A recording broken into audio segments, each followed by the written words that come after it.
What is up, chat? How we doing today, lads and ladettes, I guess?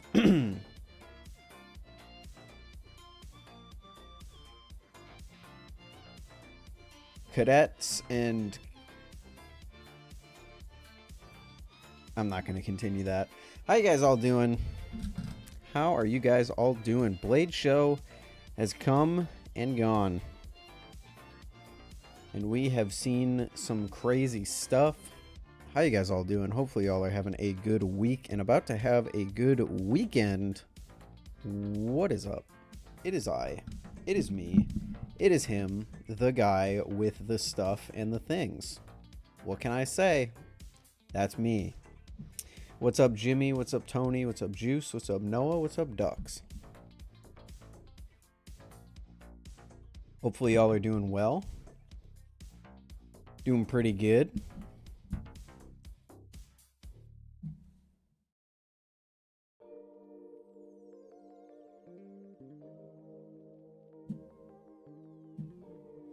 We have a pretty chill show ahead of us tonight. A shorter stream, but we're going to talk about all of the things that have happened in the past month from Blade Show and beyond. I'm going to send you 6,600 boxes.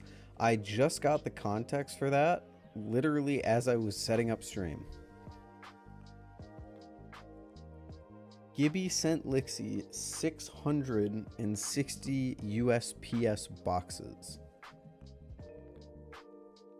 How much did that cost?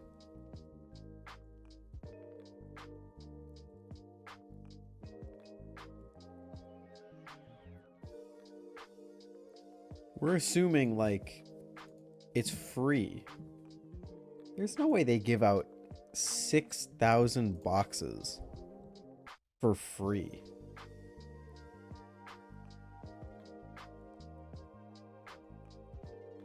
You can get 25,000 boxes for free? Wow. Why? That's crazy. People are going to start doing that now, aren't they? It's going to be like a thing. That sucks. I don't like that.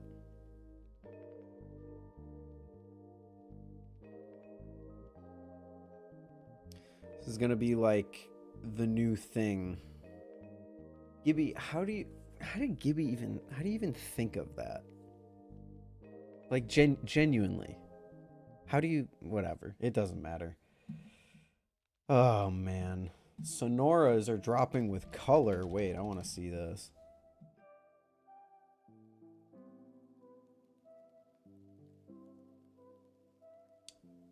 Ooh.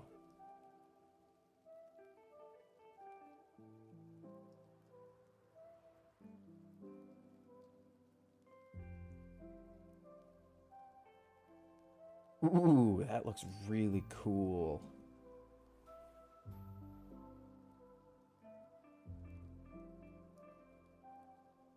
That looks really good. That looks really good. That looks really good. I really like that.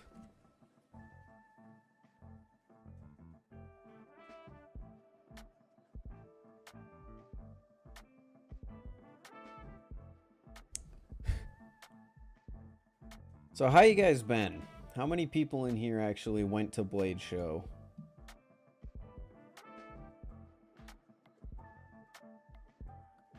Unfortunately, I didn't really get anyone's like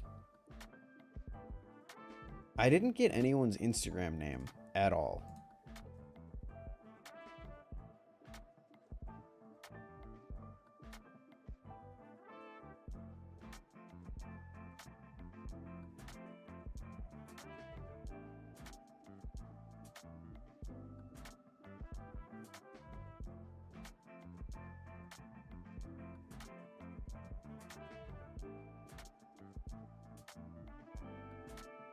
I literally just got my delivery of 25 flat rate.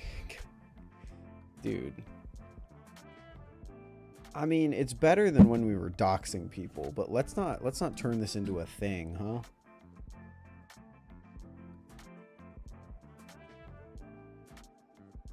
Let's maybe not make that a thing.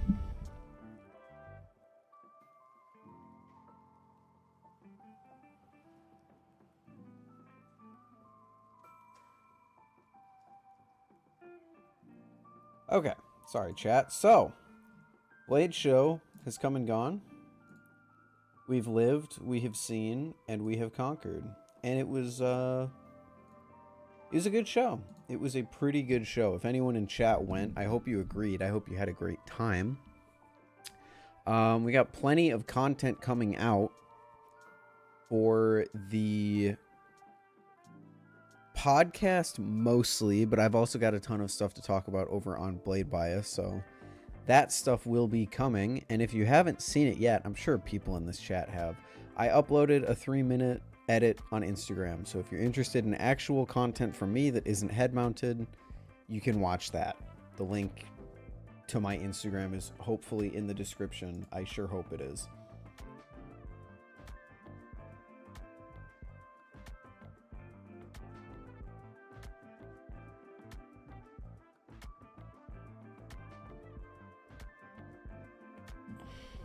Hold on, I want to see this.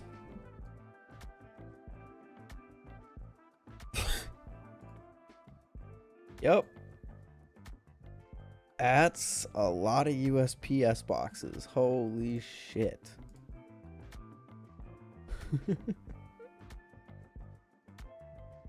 Gibby, how do you think of this stuff, man?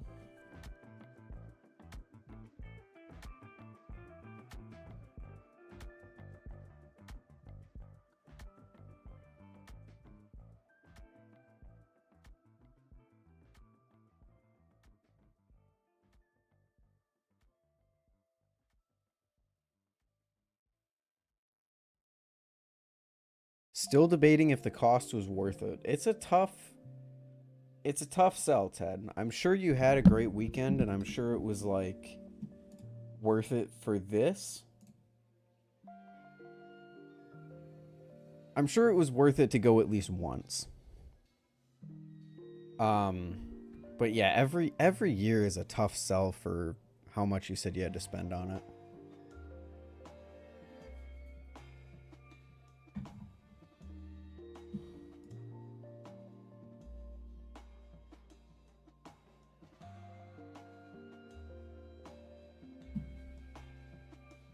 In total, travel was about 1.4K. That's crazy. I mean, it makes sense. But yeah, that's like a flight to Japan or China, I think. It's a flight overseas at the very least.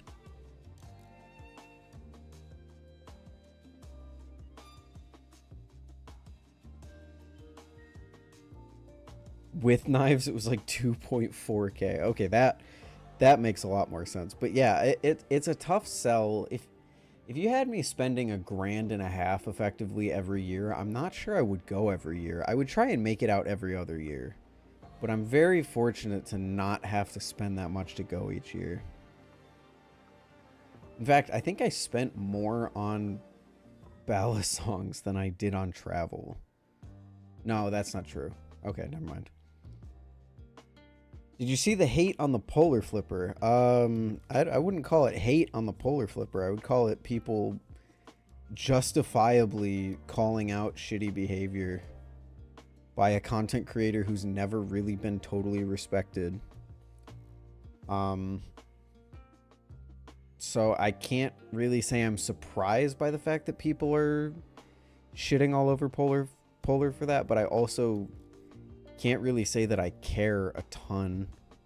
Because on one hand, like, dude, if you want to make money, go for it. On the other hand, he literally is just upcharging for no reason and targeting kids who don't know any better, which is really shitty. Yeah, travel for West round trip, $400. Yeah, that's more what I pay to go to East. I think my tickets to go to East, like my plane tickets alone, are like $250, $300.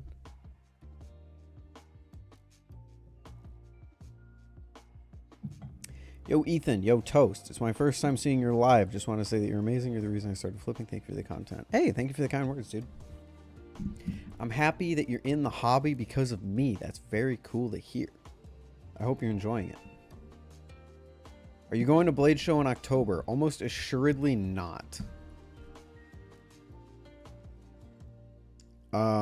Because I would so much rather, sorry Blade Show crowd, I would so much rather spend that money to go. There's maybe a world that I go to Blade Show in October, but it is a very, very small, less than 1% chance. I would so much rather spend that money to go back to Georgia for a week. I'm being so real with you. I'm sorry, Blade Show crew, but I would so much rather spend the money to fly back to Atlanta and hang out with all the people that live there. We'll see though. Like I said, there is a non-zero chance that I show up at Blade Show, but it is a very, very, very, very, very infinitely small chance. I just want to make that clear. Very small chance. Where's Blade Show happening in October? Is it October? It's Blade Show West. It happens October 10th to the 11th. Wow, all of that for 2 days at Blade Show. That kind of sucks. Squid's on the front page of sponsors for it, though. That's cool. Blade Show West takes place in Salt Lake City, Utah.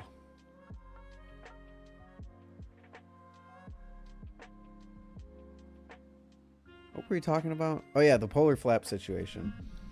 I really don't know where I stand on the polar flap situation, guys. I gotta be honest with you. If you don't know, Polar Flaps is a YouTuber who only does YouTube shorts and short form content with Balisongs.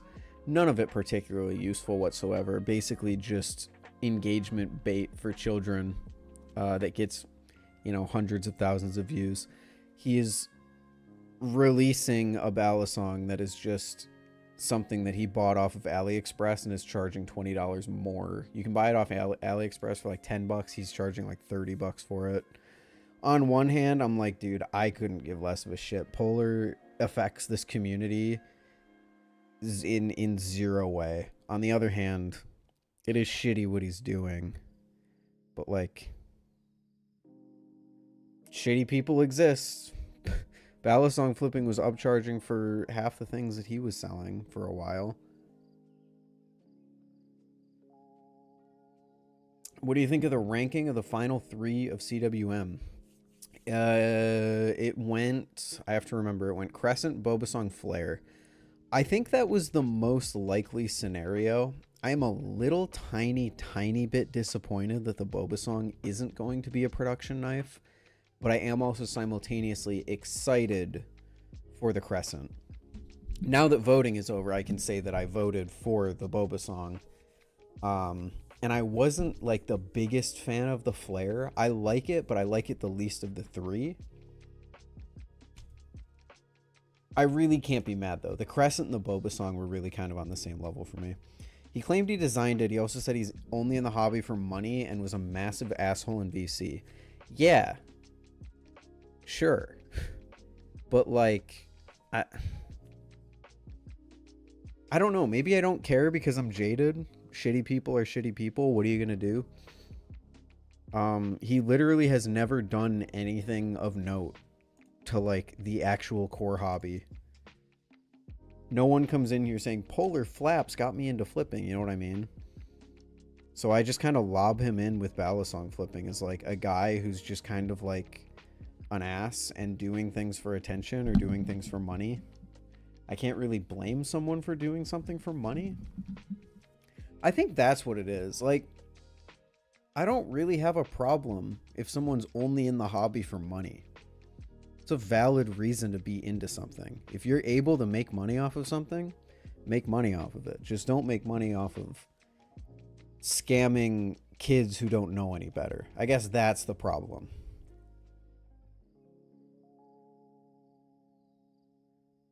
Holy shit. Hello, Pyro.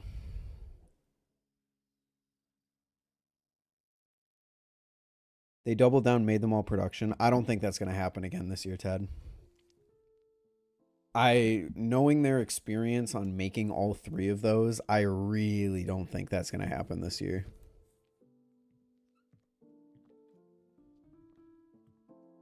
Come to Montana instead. I'll show you Yellowstone National Park.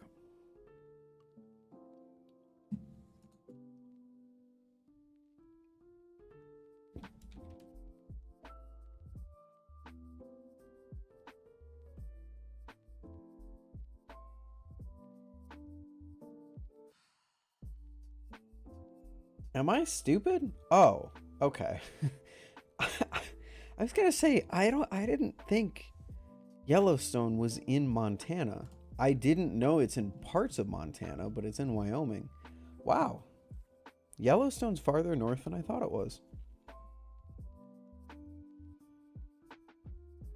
That's crazy. You learn something new every day. Okay, so I was partially right. It is in Wyoming. But I genuinely had no idea. I don't think I had an idea that it stretched into Montana like that.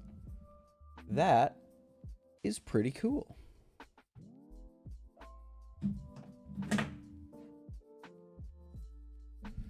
I did think Yellowstone was further south, though. I thought Yellowstone was like... If you asked me to point on a map to where Yellowstone was, I would have said down by Utah.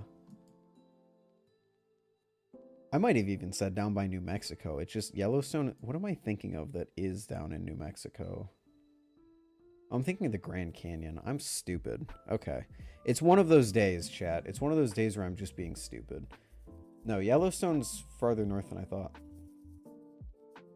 That's that American school system geography paying off for me. Yosemite. No, you're right, Ted. That's what I was thinking of.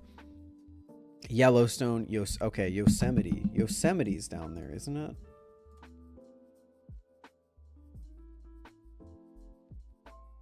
Yes, Yosemite's in California. Yeah, down by Nevada. Okay, that's what I was thinking of. Yellowstone. Yellowstone is still further north than I thought.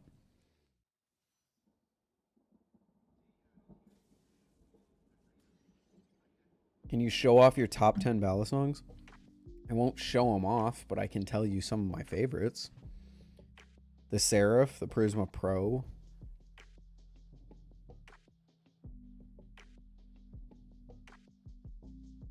None of my cases are open. I can't look back there and actually pick out a list.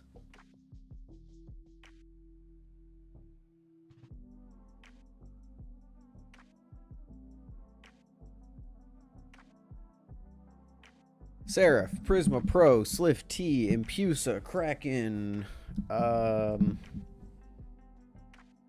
fucking...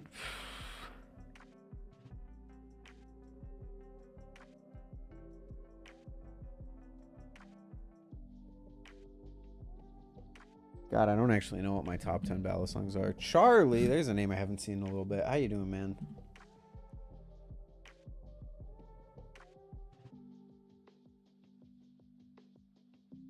I should really sit down and like properly order my Balisongs. Prisma is decent, but not my favorite. I'd take OG Squiddy over it, to be for real. First of all, I didn't say the Prisma. I said the Prisma Pro, but that is an insane take. It's a valid take ultimately, but that is an insane take. I would rather have the Balisong that objectively cannot do any fanning tricks over the Balisong that can objectively do every trick.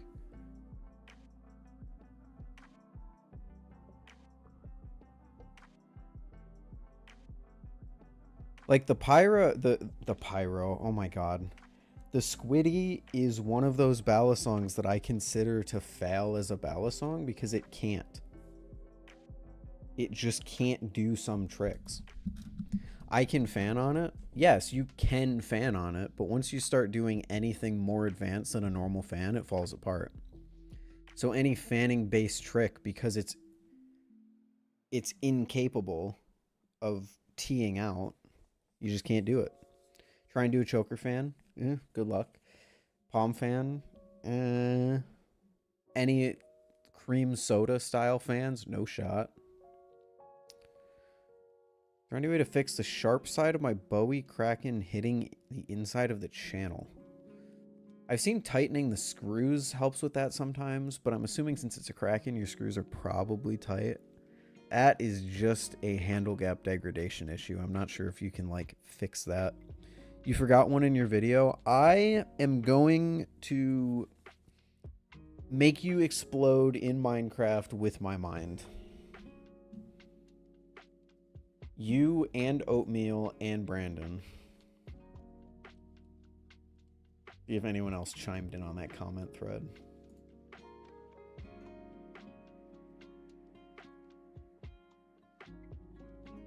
And I really...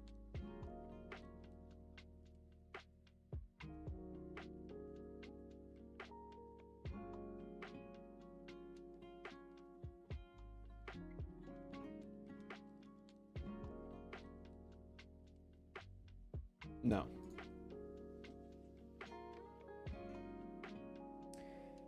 I watched Cream do that fan 100x and still can't comprehend it. He did. He told me something about his... He does the palm fan to choker fan.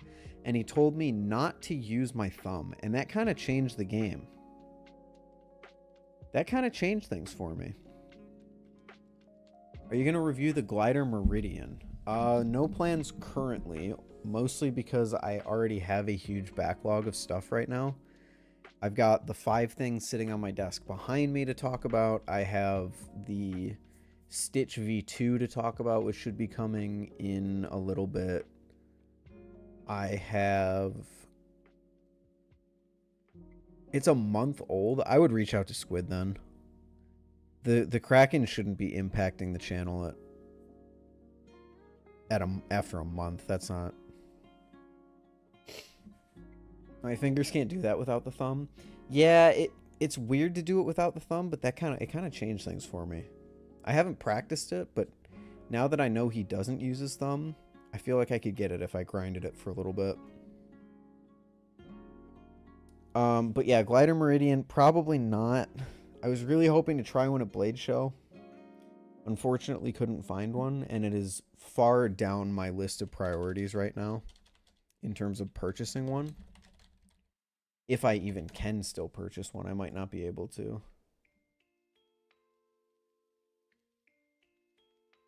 I could buy a pink one, and I have zero interest in buying a pink one. So I might wait for the next drop. I don't know. I had my impulse for like 25 minutes, and it already had tap. Well, that you should expect. It's literally $35. But also just tighten the screws. Where do I contact Squid? Go on their website. It's a blemish. Does that matter? Oh, okay. Yes, that does. That's probably why it was blemished. Yeah, I mean, you can still reach out to them, but if it's a blemish, then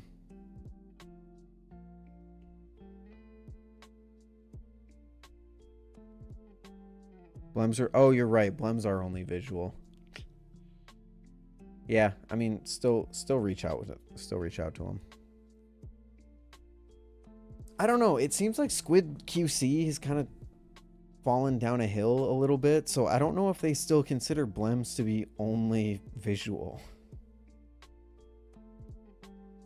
Probably not gonna then. No, you still should. Reach out to them, tell them what the problem is, see if there's anything they can do about it. Or see if they haven't suggestion for you to maybe fix it. That should not be happening, period.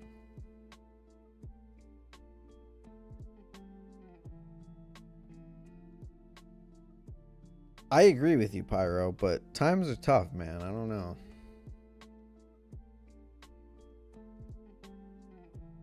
Squid's QC has always been a little bit questionable, but it's not been great lately.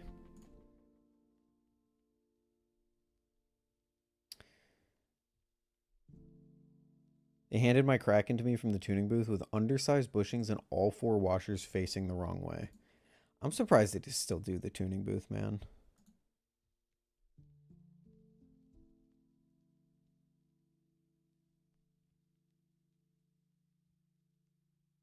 Although I'm pretty sure... Pretty sure, wasn't there only one person working it this year when there's normally two? Poor guy was probably overwhelmed.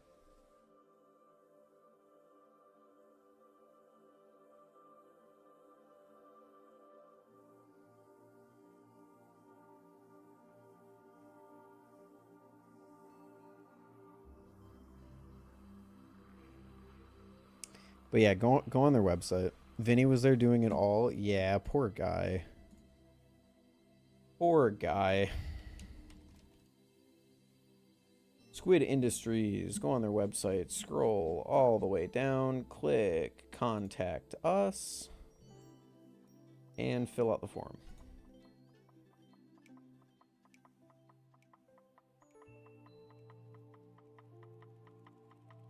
Or you can call them. I actually have called Squid before. When I ordered my Nautilus, I accidentally ordered two. So I had to call them to cancel one of them. And they were very helpful over the phone.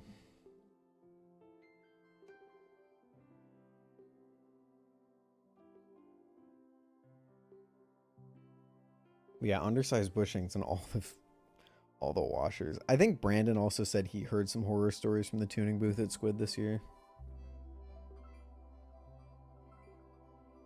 Squid Industries is the best lavender I've ever seen. I got the seasonal Squiddy Owl and it's pretty. It is. That lavender at Blade Show was very, very nice. Are they selling that on the website? For some reason I was under the impression that excuse me, might have been their might have been their Blade Show exclusive.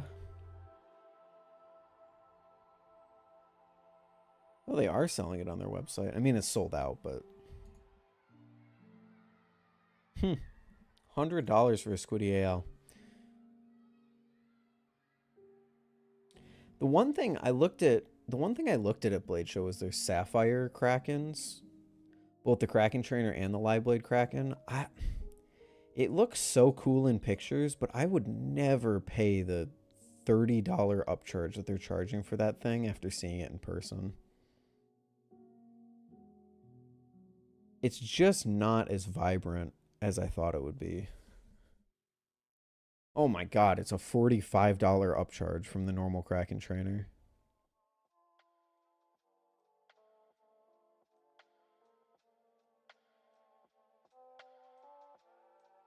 Yeah, it's cool. It's not $45 extra cool, I don't think.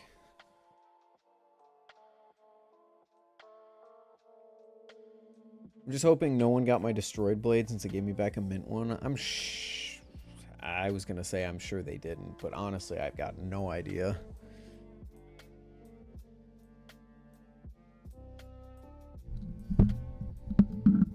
I have got zero idea.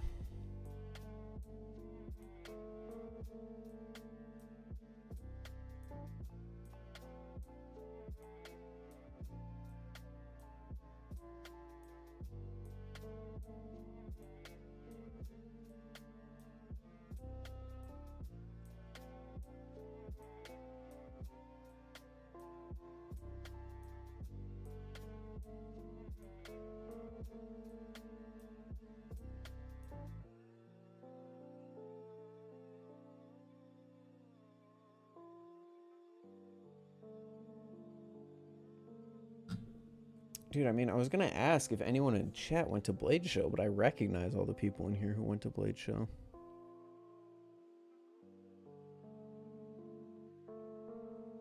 Squid doesn't do Blade exclusive colors anymore. I know, and it's sad.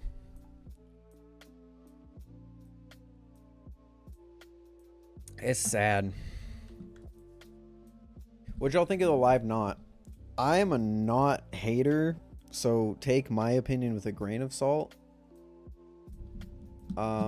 But I didn't like it. I think it wasn't that great. It's probably my least favorite Squid thing that I flipped there. No, because the ProTech collab that they did doesn't flip well at all. It's not designed to flip well, but Ultem Knot felt like a $30 toy. Ironically, the Ultem Knot was the best flipping knot that I had felt. that little bit of less handle weight did a lot to make me like it a little bit more. It still wasn't great. Don't get me wrong. I'm not a knot enjoyer now because of it, but it's the best a knot has felt in my hand at least. But the live blade, I will give them credit. It's very cool that they kept the blade profile of the trainer and turned it into a live blade. My two critiques are not enough tip weight and it looks too much like a Hydro live blade.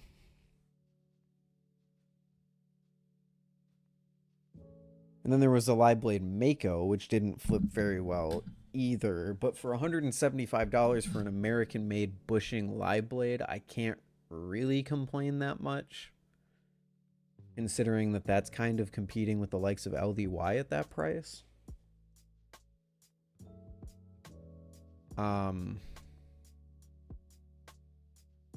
But yeah, it didn't feel great. Wish they'd start selling handles and blades separately, non-blem. I understand why they don't, because then people would buy them, put them together, realize that they don't fit properly, not properly tune them, and then come back to Squid complaining that the parts are machined wrong.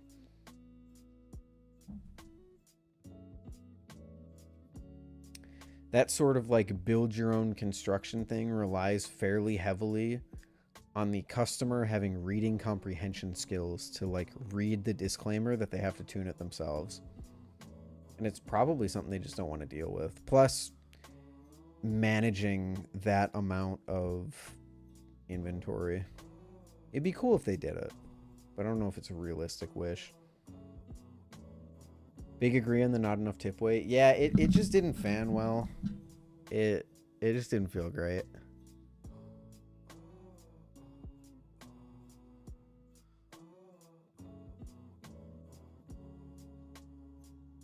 But I will say, Ted, if they keep going down this road of making new blades for every single one of their products, I think they're going to have to start selling stuff separately. There's no reason for me as a Mako owner to have to buy another Mako to get a live blade Mako. What didn't have enough tip weight? The live blade knot. New Kraken handle colors, lavender, OD green, white Arctic, yeah. Squid also won't sell you a blade if your blade breaks. The live knot was great. Yeah, agree to disagree, brother. I hated that thing. I didn't hate it. I just didn't think it was good.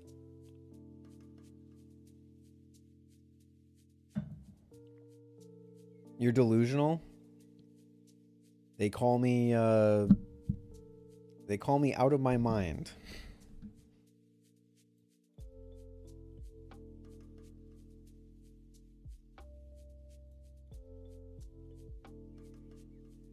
What's up, Steven? How you doing?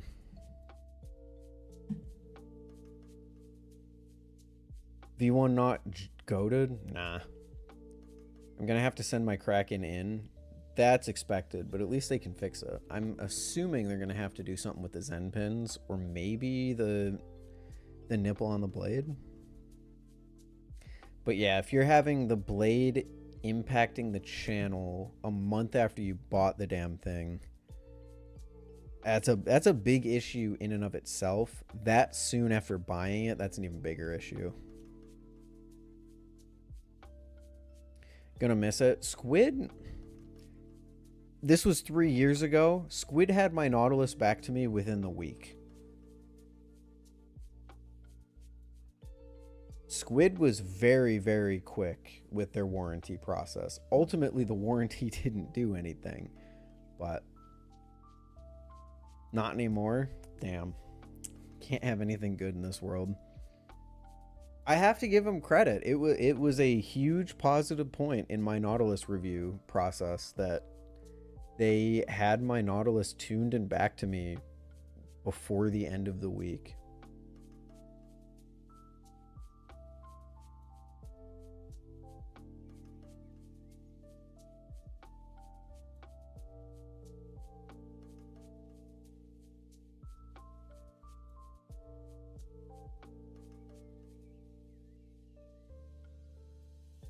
Squid pisses me off so bad nowadays.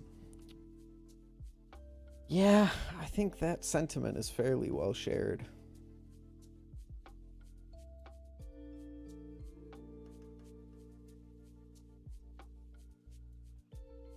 Could I fix it myself? Probably not. Almost assuredly not.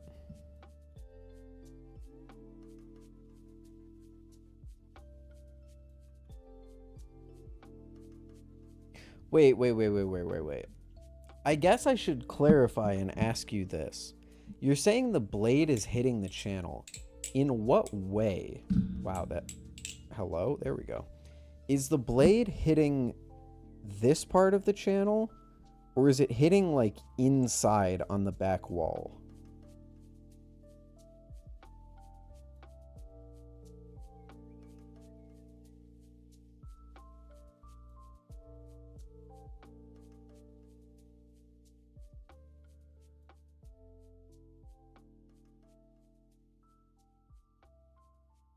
Is there a silver line inside the channel, or is it hitting the outside of the handle?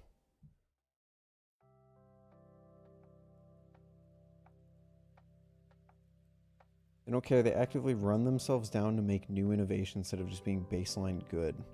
I disagree entirely that they don't give a single fuck. But I would like to see them... Kind of like the Mako fin problem, but with the sharp side of the blade. So it's impacting the inside of the channel back in there. Okay, yeah. I don't think you can fix that yourself. I would just send it back in.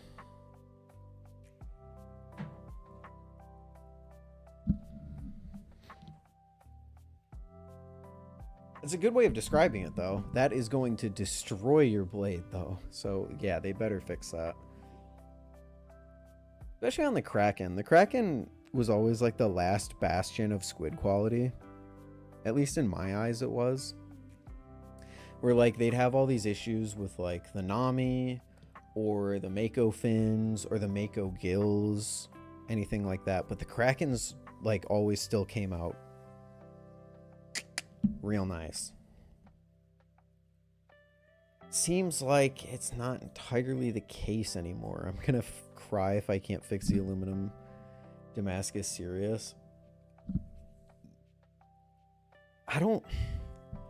Honestly, Ted, if what they were saying at the booth is true, I think you might be able to fix it, but not for very long. You know?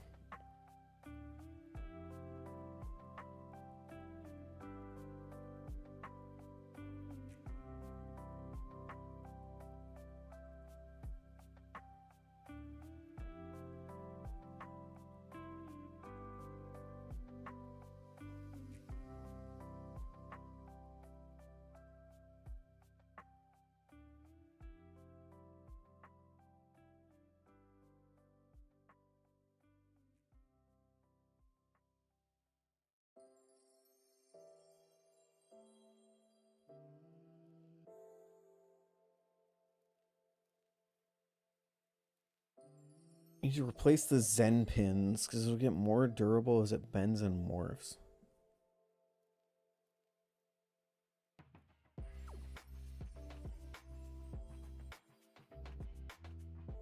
How would replacing the Zen pins help? Because the blade's smacking into the Zen pins. The Zen pins, as far as I know, aren't brittle. So if anything is being crushed, it would be the area around the Zen pins. Unless you're saying get like slightly bigger Zen pins, which I don't think you are. Or am I just thinking about this wrong? It is one of those days where I just feel like I'm just kind of stupid. You know what I mean? Why are you over there? I had high expectations for the tune and everything. Flipping is awesome, but tune is really loose. The big problem is the tune doesn't really bother me because I can just tune it.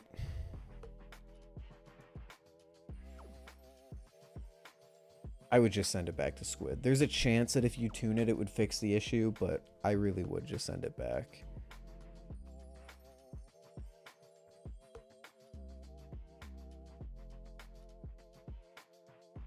The Zen pins are already loose. Get bigger Zen pins. Oh, no, you're right. I forgot the Zen pin fell out. It was backing out while people were flipping it. Yeah.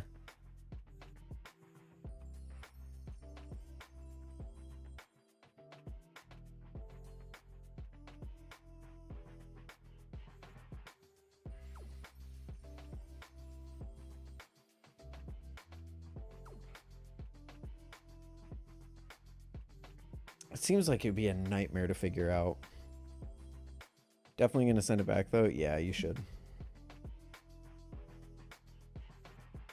There is a world, I'll be totally honest with you. There's a world where you properly get it tuned and you sand down the bushings and it fixes the issue, but I just wouldn't even bother with it. Yeah, it'll get harder because of the work hardening. I get what you're saying on that. Was good. What's up, Dean?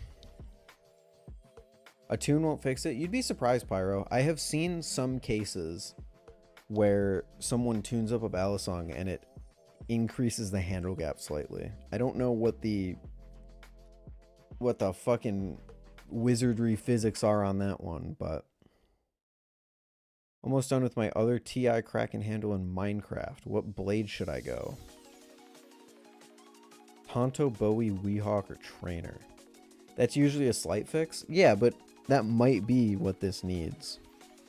Sometimes all you need is just that hair of gap. Because it could be that the blade is impacting at the very end of its travel distance. So if you were to increase the handle gap a tiny bit, it would no longer be impacting. If it's impacting any further, then yes, you're correct. But temporary solution, I agree, which is why I say just send it back.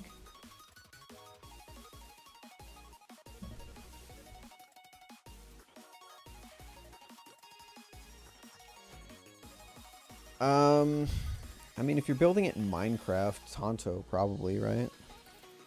Bowie sounds like a nightmare. Weehawk sounds almost, maybe not impossible, but difficult. I'd say just run Tonto. Tonto's easy. You just go straight up with blocks, and you do a diagonal with blocks, and then you go straight back down with blocks.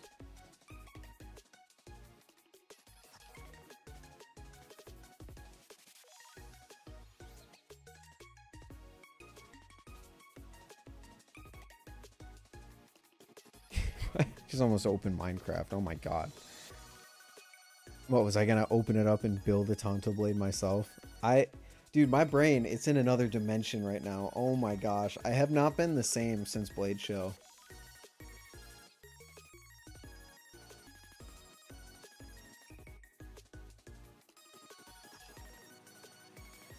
I swear, I've been in like a fog since Blade Show. I thought I was good to stream today. Apparently I wasn't.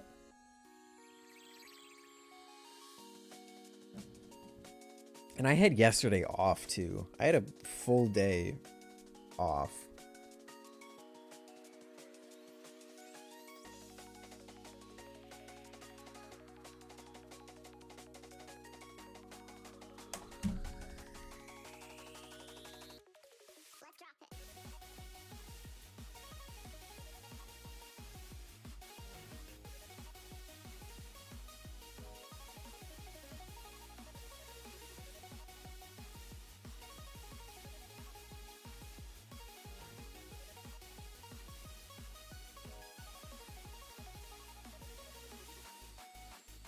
Thoughts on Rainbow Six going free to play? I had no idea that was happening.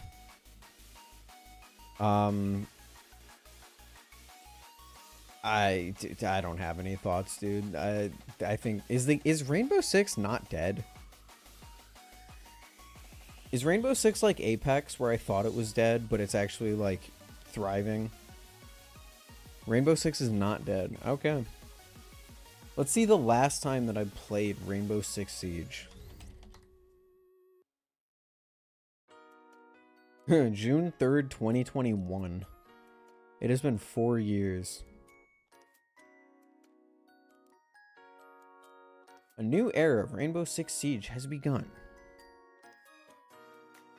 6v6, modernized maps, enhanced movement, and free to play. That sucks. I'm kind of getting really sick of them turning every game into a free-to-play microtransaction fest. Like, it's cool that they're free-to-play, but I really just want to stick to paying, you know, $30 for an indie game and then owning the game at that point.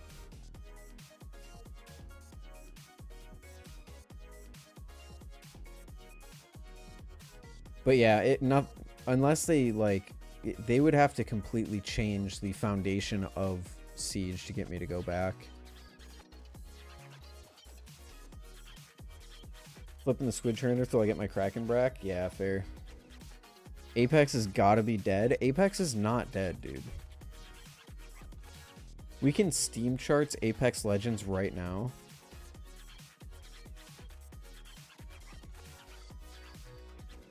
Wow, Siege has 94,000 players right now.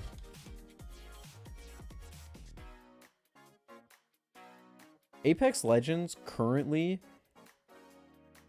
has 55,000 players and peaked in the last 24 hours at 186,000 players on Steam alone. In the last 30 days, it peaked at 256,000 players. Those numbers right now would put it number 3 on the Steam list, under Dota 2. So, and that game has Xbox, PlayStation.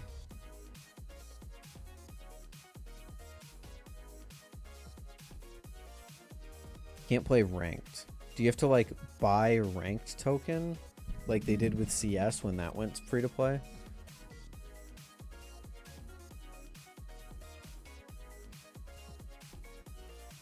We need to make Apex illegal or something. Dude, I agree. Bring back Titanfall. Holy shit. That'd be so peak. But I know they're never going to do it because they make $1 billion a year. You have to pay regular price for ranked. So they're making you buy into ranked at the normal price of the game, which I think, is it still $30? Titanfall 3 when? I know, bro, but Titanfall 3 never. $30. I don't hate that system, but I don't love it either. Actually, maybe I do like that system. You get to play the game for free, and then if you really enjoy it, you pay for the full thing, and then you can grind ranked if you really want to. Or if you're someone who's not into ranked, you can just experience the game for free.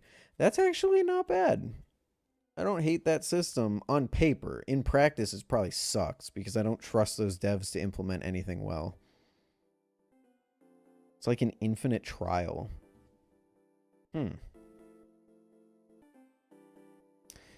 Nope, because I just thought of a thing that's going to ruin that is I bet casual lobbies are absolutely toxic wastelands to go into because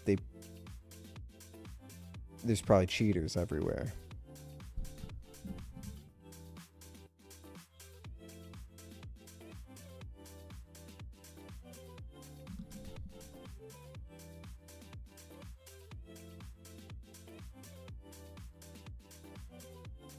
Been playing for the past week, not one cheater. Huh, cool.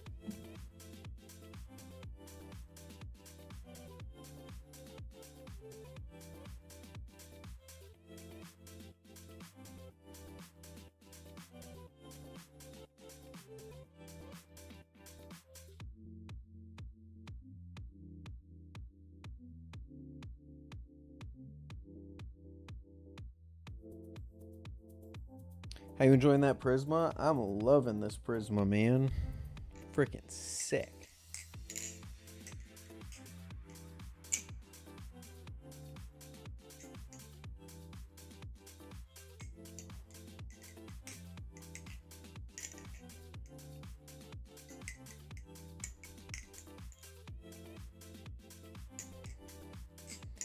You guys talked about Krake with the Ballies yet tonight? Pretty much.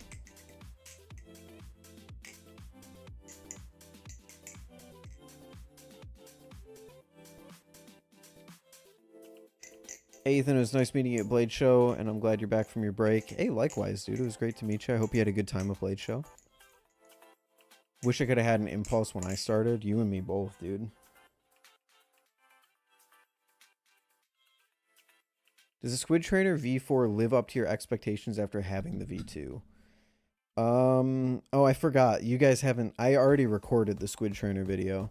Basically, the Squid Trainer V4, if I had to sum it up in 2 sentences, it would be it's worse at flipping than the V2, but it is far more comfortable than the V2, and I will take the comfort all day. So, to answer your question, yes and no.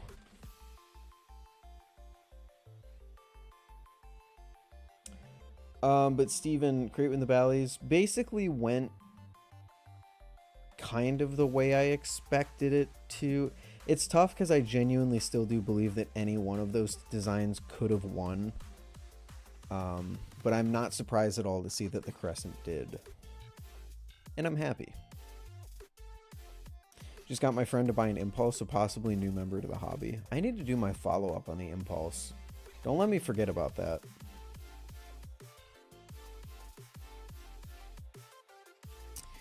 I am, as a Balisong voter, I am partially disappointed, slightly disappointed it won't exist, but I am very happy with the Crescent. I'm a little less interested in buying the Crescent because it just seems a little bit more like the Reverie was rather than the Bird of Prey.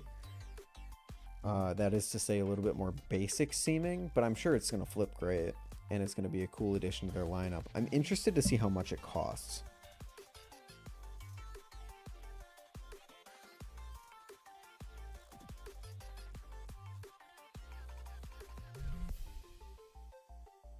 I am also a little bit surprised, like, actually not even a little bit surprised. I'm super surprised that Dasuko's audience wasn't enough to turn the tides of Krake with the Valleys.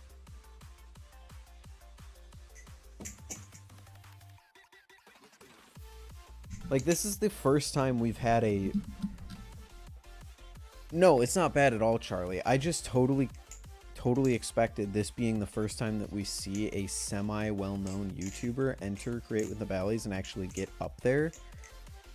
I'm surprised to see it not win. Happy, ultimately, because I don't want it to just be a popularity contest of who likes the people behind them the most. Crescent got 48% of the votes. Wait, did they share the vote breakdown? I didn't see that.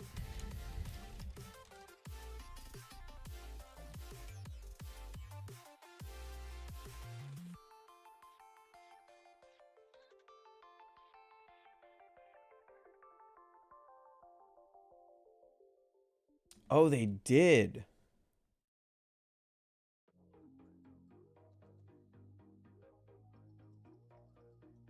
Let's check this out. Holy shit.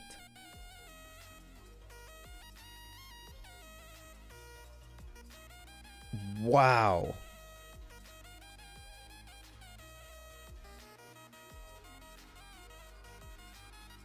What was the knife made by Max Ace with G10 that Will did a review on?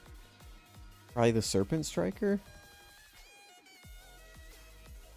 This is a crazy vote breakdown. Almost 50% of the vote. And then these two almost tied. That's wild. Wow.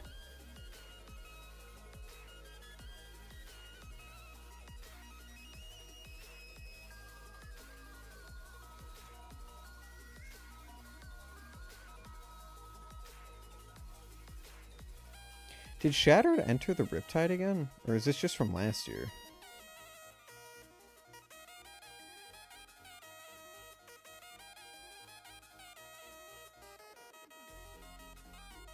Hey, sleep well, Charlie. Good luck at work tomorrow, man.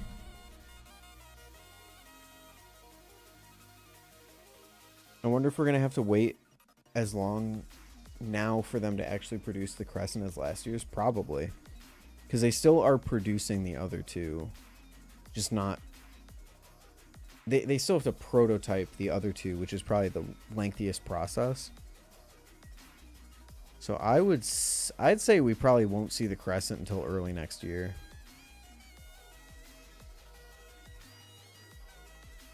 That would be my guess. Especially considering Nibali's still has not shown off the Manta, which they showed off over a year ago.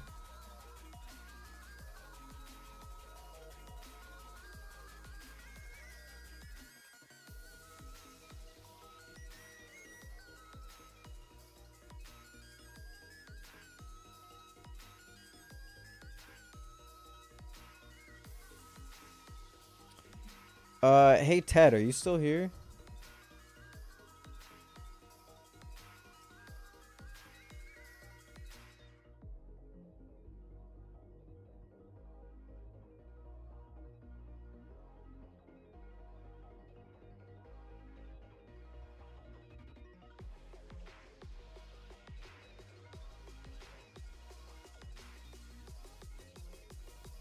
I will take that as a no.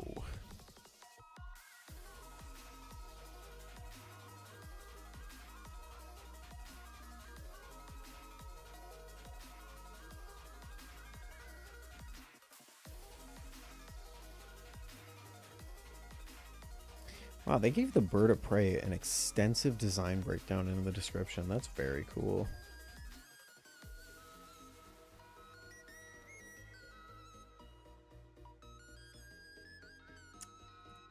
So yeah, the Crescent takes it.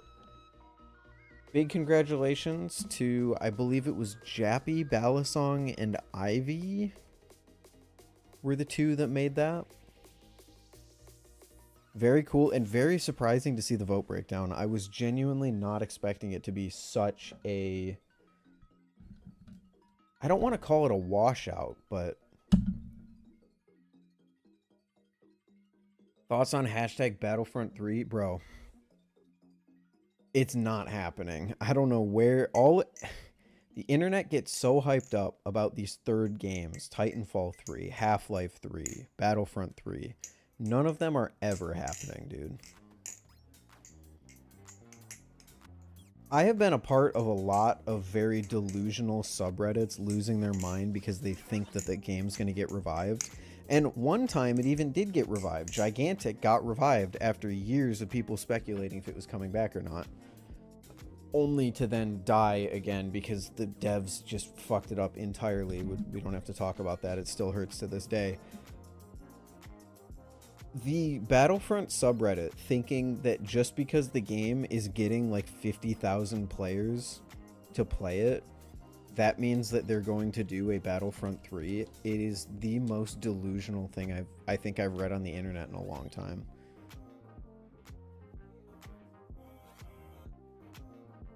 They that subreddit genuinely believes that just because there's people playing Battlefront 2 that they will make a Battlefront 3.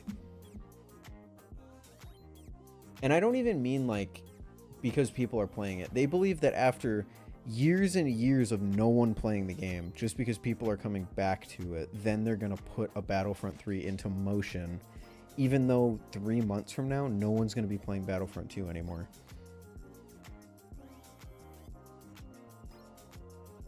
Is the Prisma Pro Trainer coming back or just the Live Blade version?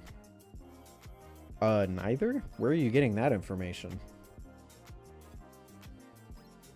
Machinewise, as far as I'm aware, has made no... In fact, I think they've said the opposite. I think they've said that they're done making aluminum products.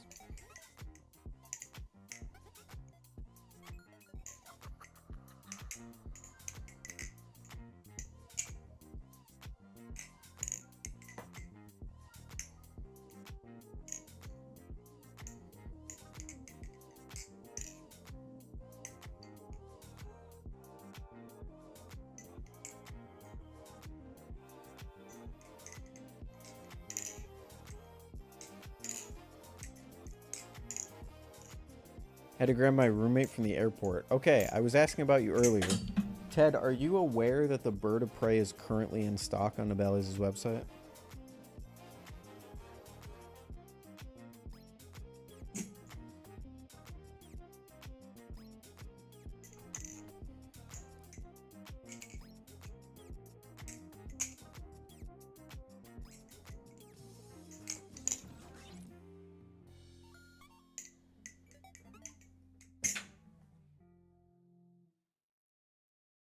I was not. I wasn't either until I went on there to look at the vote breakdown. And it was just there available for purchase.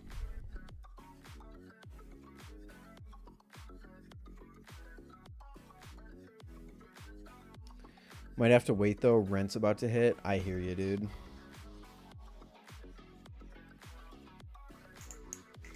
Would you buy at Blade Show? Everything behind me. You want any more info? Check out Blade Bias. But I got a Squid Trainer, an Orion S, a Bally Quill, a Prisma Pro Live Blade prototype that isn't mine, and a utility knife holder.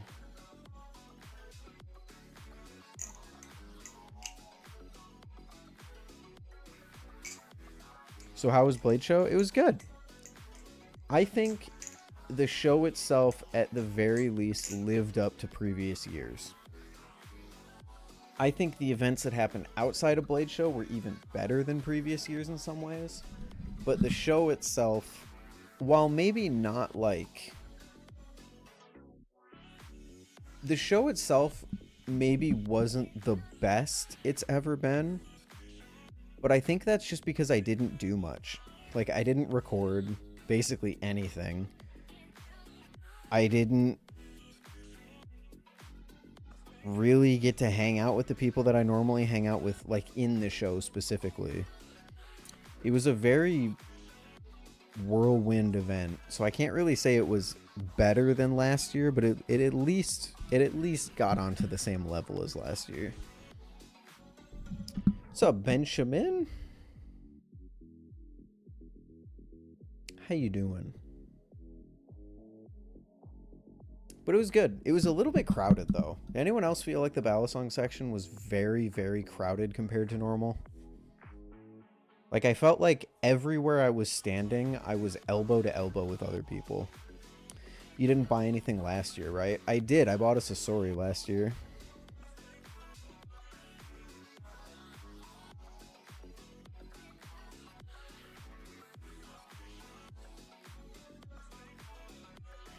Wish I would have got to do something dinner, lunch, non-show related with you. Yeah, me too, Ted, but it's just always such a busy weekend.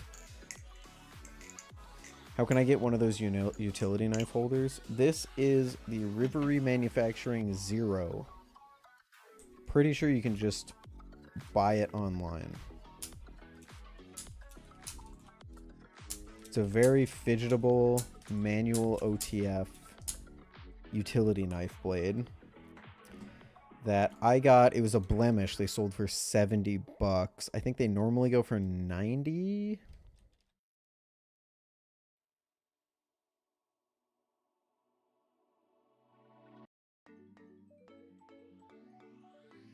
I don't even know if they're in stock right now. Oh, they are.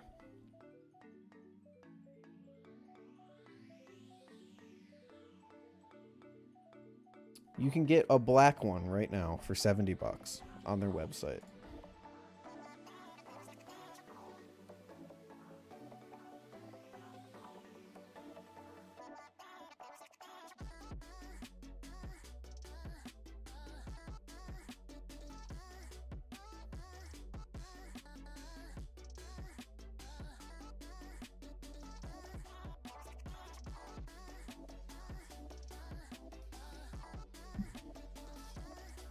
Yeah, Ted, there's a bunch of people I wish I would have gotten to hang out with more.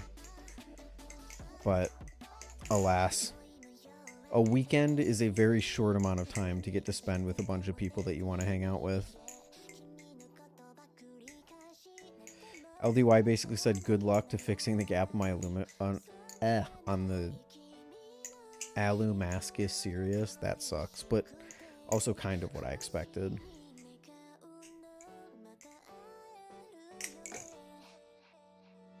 It would have been cool. What I should have done, and this is partially on me, I should have seeked out more people to get lunch with during the show. Because as it stands, I ate with on-the-job flips. I ate with... Yeah, I mean, that was basically it. I ate with on-the-job flips one day. I had lunch with Rob and Benjamin the next day. And then that final day, I think, was like... Will and Brandon we got lunch with. I also wish we hung out more, Ethan. Yeah, me too, Pyro. Me too, man. I wish I wasn't stupid and I realized, or at least thought, to ask you how far you were from the place that we wanted to meet up the day that I flew out. That would have been cool if I wasn't an idiot. But the plans just changed so much.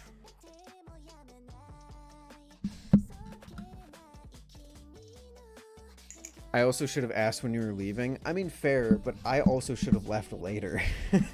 I should have left. I think I told you this. I had a flight originally scheduled for 10 o'clock at night. But Brandon was like, no, you don't want to be out that late, right? And I was like, yeah, I guess I don't. So I changed it to 3. I need bigger pins. They sent me the size they use, but I'm hoping the bigger pins won't break the aluminum since it's so fragile.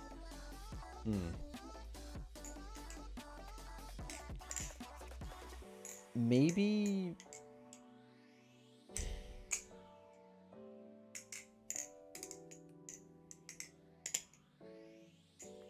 maybe don't. Brandon is evil? No, that is ultimately, because Brandon and I talked about that. That was ultimately born from him thinking that I was further away from the airport than I actually am.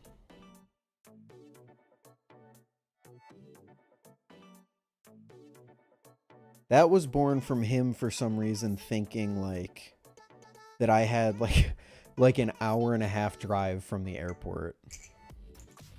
And I wouldn't want to do that at, 10 o'clock at night.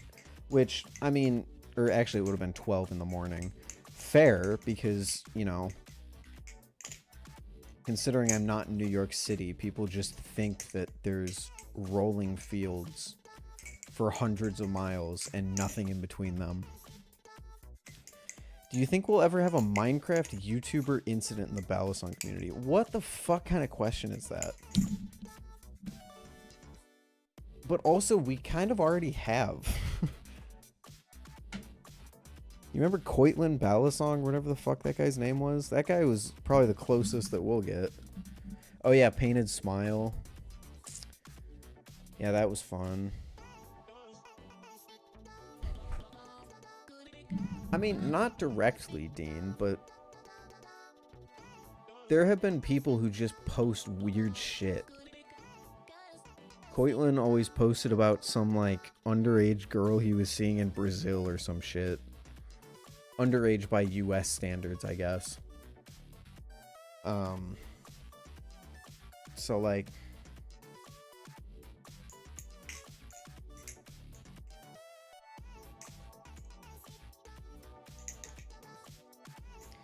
yeah, Painted as well.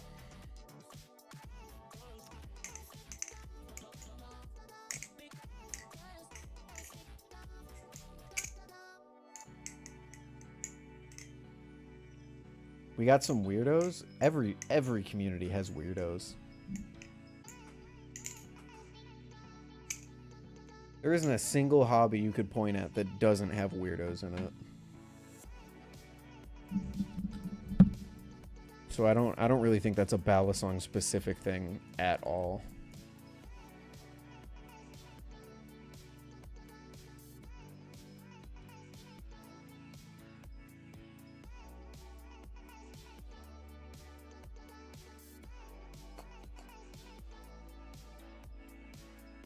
What's up, Eric? How you doing?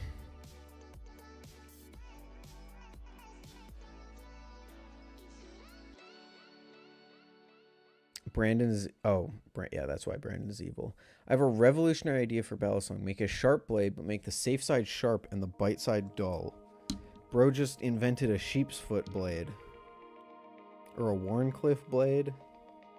Or something like that.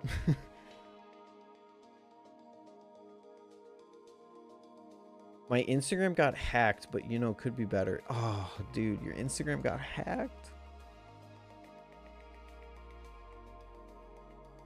Well, I can thankfully tell you that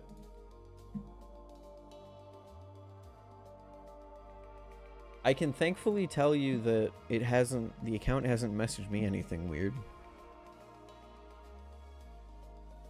Sounds like the kite to me. Yeah, the kite is a worn cliff blade. There was a massive data breach recently. I saw that. I haven't seen anything like actionable.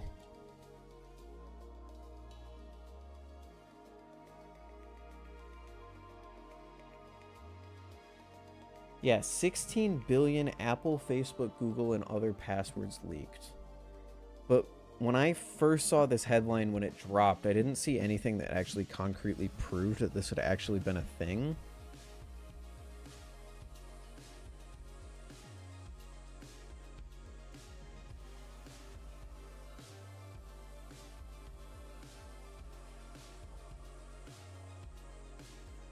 $16 billion login credentials.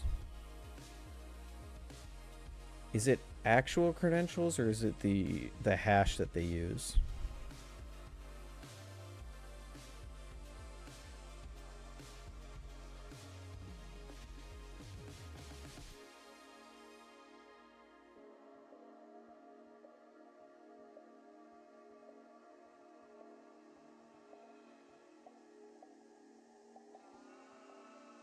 Fresh weaponizable intelligence at scale. Structured in the format of a URL followed by login details and a password. Why the fuck are they storing it like that? The information contained...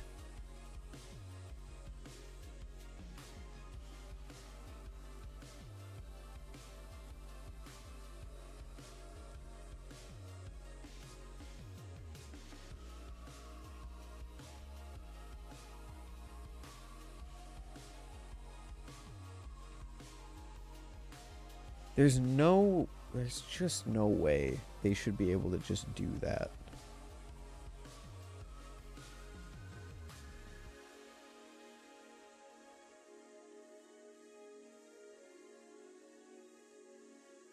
Yeah, so I guess switch your passwords.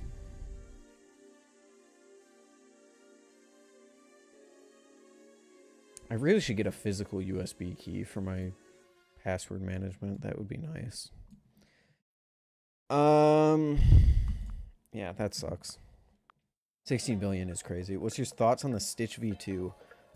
It was good. I don't think I liked it as much as the Stitch R, but he'll be sending me one within the next month or so to test out so I can get, you know, more detailed thoughts on it.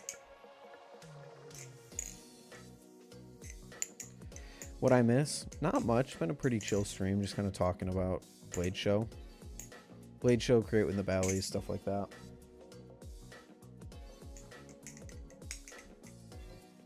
Yeah, I'm gonna have to go through and think up some new passwords to change all my stuff to. Ugh, that sucks.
You need to print something for the process of sending my Kraken in. Yeah, you gotta print the shipping label.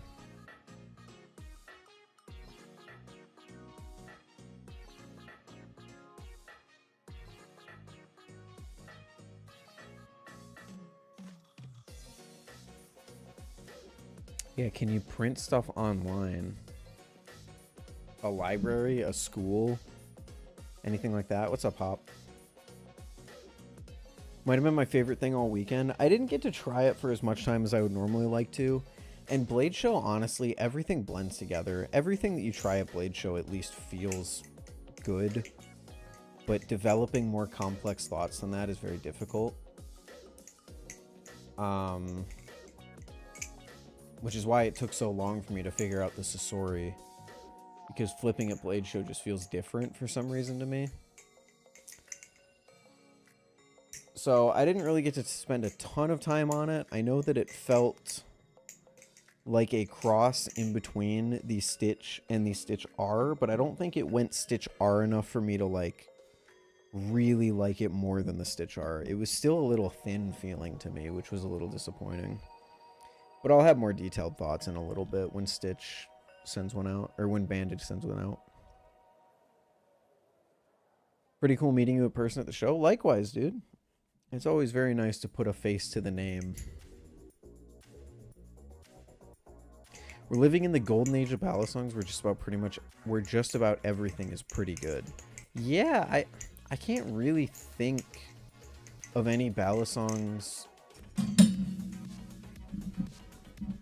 out there that are like outright bad, you know? I can tell you the worst thing that I tried at Blade Show, and it was the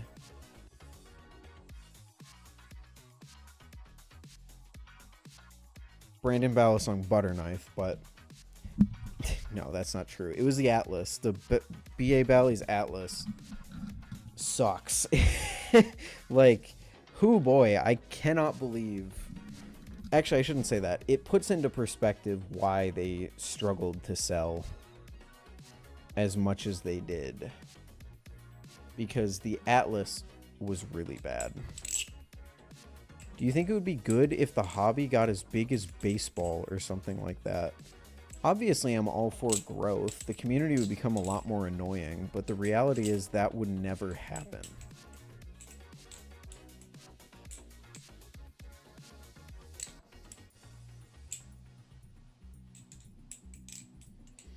Would you ever sell your Astra Trainer? I mean, maybe for the right price, but I'm not looking to sell stuff that people send me for free most of the time. In the name of downsizing my collection, maybe, but again, it would have to be the right price.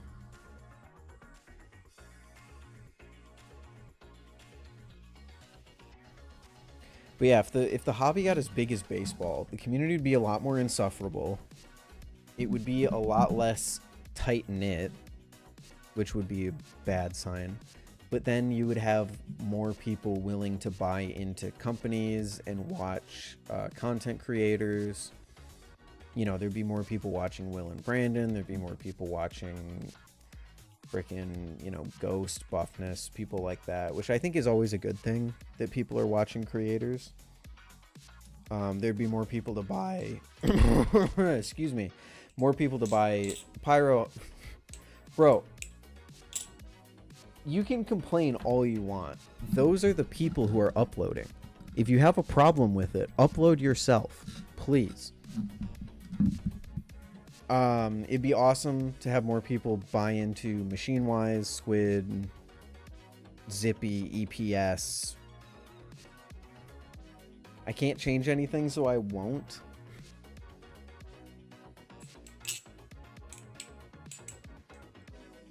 That's not a great mindset to have, Pyro.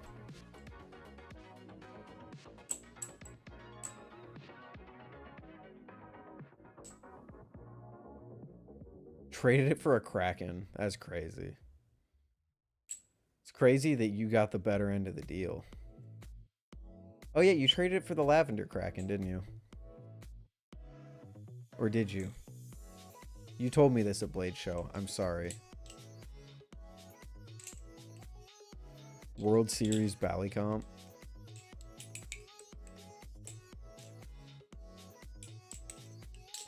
I refuse to upload slop, so it means I won't get anywhere. What? Have you even tried uploading something on YouTube that isn't slop? Recently, I mean.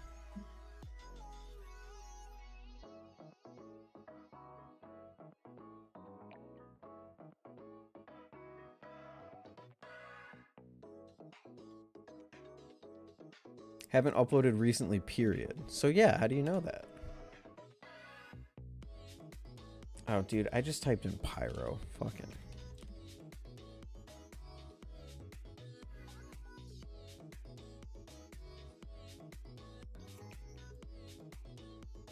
I typed in Jack Pyro and it autocorrected to Pyrocynical Jack Doherty. I typed in Jack Pyro and it changed to Pyro Jack Manifold. What is happening? Okay, there we go.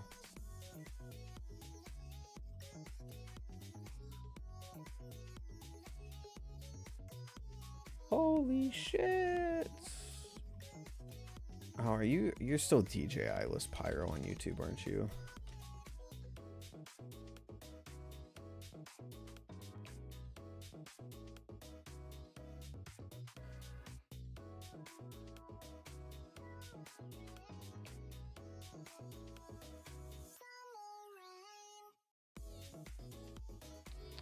Your videos did shockingly well, Pyro. 2.1 thousand views, 2,000 views, 2.7 thousand views, 2K, 1.1, 1.2.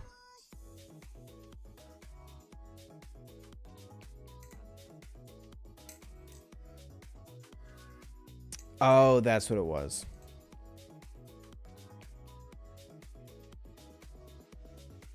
That's what it was, Ted.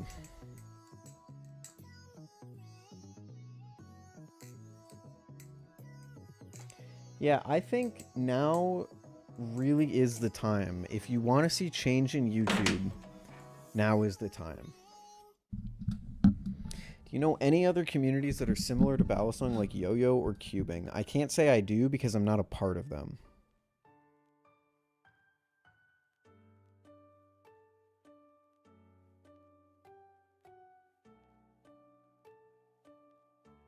Yeah, Pyro has some crazy view counts.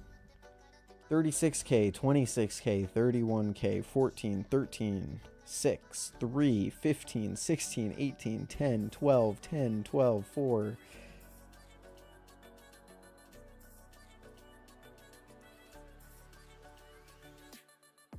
Bro's cooking. I fell off. Everyone did in the Balisong hobby. Point at someone who didn't fall off in the last 3 years.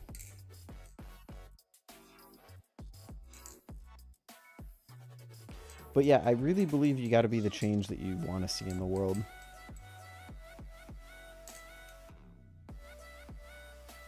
I'm hoping to push that change a little bit. But we'll see. We'll see what I actually end up doing. Big flips. Big flips? Big flips fell off.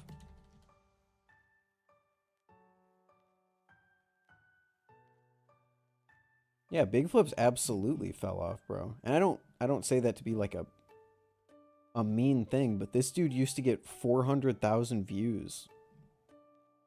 Like, I'm looking back at some of his old videos. 200,000, 2.4 million, 2.4 million, 100,000, 1.2 million, 400,000, 4.4 million, 300,000. Nowadays he gets 6K, 7K, 11K, 9K, 8K, 3K, 2K.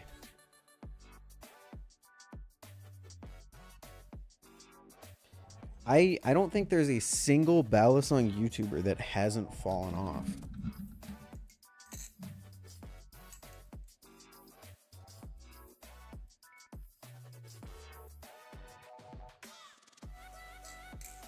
How many of those huge counts are from over a longer period of time? True, but we're still talking about orders of magnitude.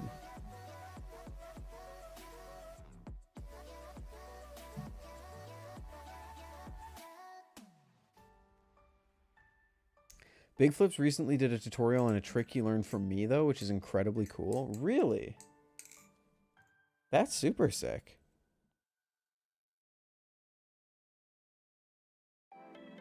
Yeah, again, I'm not dunking on big flips. I'm just presenting my theory that pretty much every Balisong YouTuber has fallen off in the past few years. In the sense of they don't get the views that they used to because the outside interest in the hobby has declined a little bit. Largely because of economic factors in our and other countries. Ghost flipping? Ghost flipping, I still disagree with. Ghost flipping is probably the best example you can put forward because of his explosive subgrowth, but his explosive subgrowth has not contributed to meaningful increase in viewership on his actual videos. He still averages about 1K, sometimes less, on a lot of his newer videos. And again, I'm not hating. I'm just saying that was perpetuated by him grinding the exploit that was vertical live streams that was getting him hundreds of thousands of viewers. But like I said, it hasn't really resulted in anything that has like meaningfully affected his long form videos. I gotta head out. See you later. See ya, Hop. Have a good one. Ghost had a mysterious huge growth spurt and it dropped off. It wasn't mysterious at all. So what he was doing is I hate to say abusing, because I like, you know, get your bag. He wasn't really abusing anything, but he was doing vertical live streams that got tens, if not hundreds of thousands of views because of the way that YouTube, I believe because of the way that YouTube counts viewers on shorts like that. So basically people who are scrolling through shorts on YouTube, they can scroll and it will suggest you a stream, and then even just one person like staying on that stream for a few seconds, that counts as a view because it shows up in your history. So if I go to shorts over here and I scroll and there's a stream and I instantly scroll away, that stream will still show up in my YouTube view history as if I watched that stream, like clicked on it. So it's basically just doing that, and he got lucky because I've seen some other people do vertical live streams not nearly to the success that he was doing it. But yeah, he just randomly shot up one day to 150,000 views and then kept doing that over the course of months. He was getting something like 1,000 subs a stream in some cases.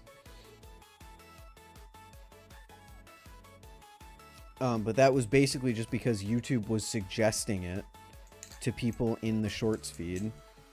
Some of them would get interested because, you know, flashy Balisong, I want to find out what that is. They'd click in, and then it would be a snowball effect to it saying, oh, people really like this, so it recommends it to more people and more people and more people.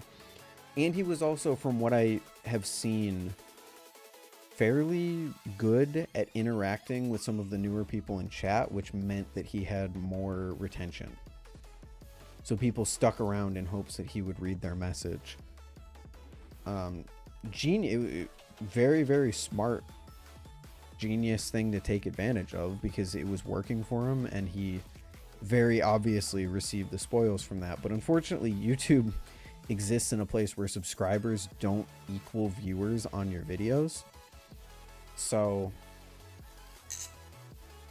I kind of see Ghost the same way that I see someone like Polar Flaps, someone who has a lot of subscribers, but someone that doesn't really get that same kind of traction when they upload a long form video.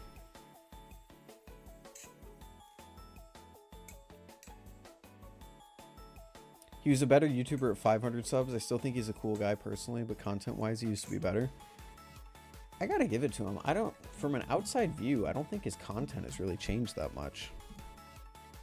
I appreciate that he talks far more about like concepts rather than products. As someone who talks about products over concepts, definitely enjoy someone talking about standing versus sitting, or, you know, their favorite trick, instead of talking about a new Balisong that they got sent. And he's kind of always been like that, even if we scroll back to before he started streaming. You know, I beat my extrusion, clone video, Balisong collection, comparison videos, face reveals, why you should have a beater Balisong, how to make your own combos, how to get over the skill plateau, stuff like that. So I appreciate his concept-based video ideas.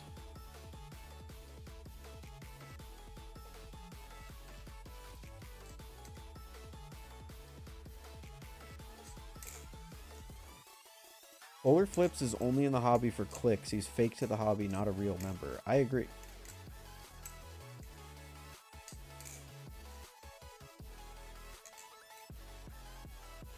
Yeah, I've never really seen Polar, despite Polar objectively being one of the most subscribed Balisong channels.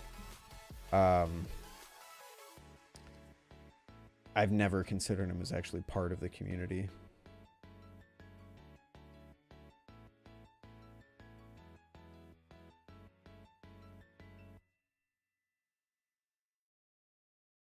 Ghost latest video calls out Polar Flaps. Yeah. Yeah, and I see some people talking about that in the comments of these. Not this one. Sorry, I clicked on the wrong one. Importing in China Valley, you rip off people.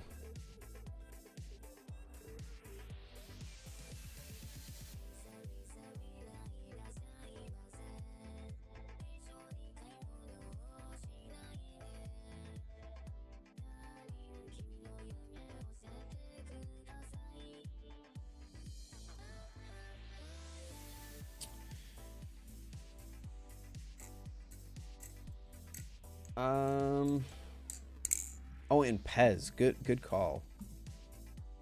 Good call, Benjamin. Pez dispenser hack. What is going on with YouTube? I'm typing in things and it's replacing my search query. Pez also has a lot of very good concept-based video ideas. Comparison, Thief of Joy, Kukri Blades, alt skill toys and their importance with Balisongs, tutorials, flipping focuses, social media's effects on Balisongs. Like, there's some developing style. There's some very, very good concepts here. Pez might honestly be the best Bali YouTuber. I might agree. I just haven't watched enough of his videos. I'm still in the camp that Will and Brandon are making some of the best stuff on Bali YouTube. And you can call me a shill because Brandon's one of my closest Balisong friends. But, you know, just the effort that they put in is multiple magnitudes of order greater than anyone else, even combined.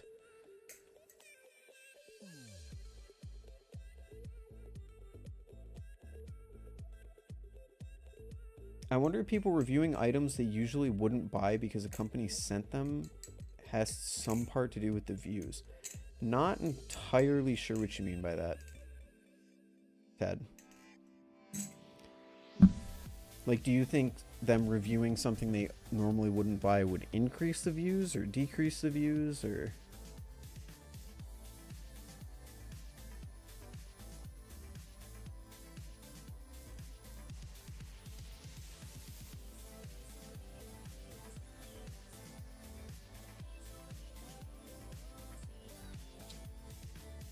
See you later, Benjamin. Have a good night.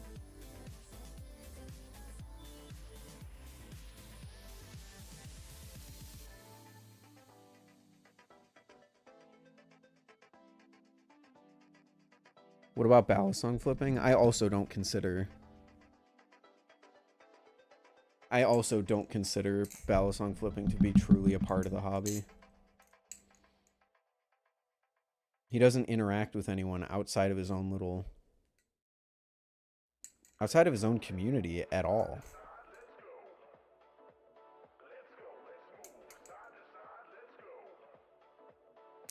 Because it feels a lot less honest, since it's not an item they personally desired to own, that viewership might decrease. The problem with that is that there's no way of knowing that based on a thumbnail and title, and that's generally what YouTube cares about, is like click-through rate. But I can tell you personally from my end, Ted, the things that I buy usually get less views than the things that someone sends me, largely because Nabali's will send me a budget Balisong, and budget Balisongs far and away are the thing that the YouTube audience is the most interested in.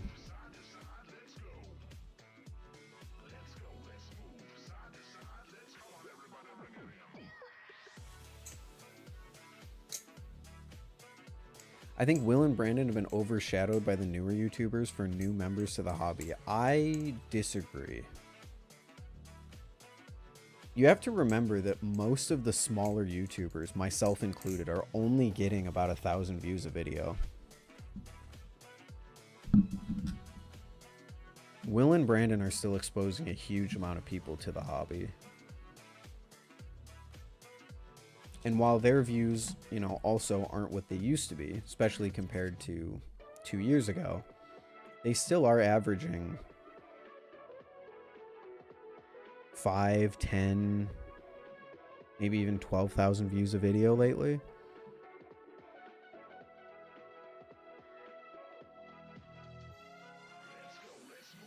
Not most recently. Most recently, they're averaging maybe like 5K. Who pops up first now if you search Balisong? You know what? Let's run that.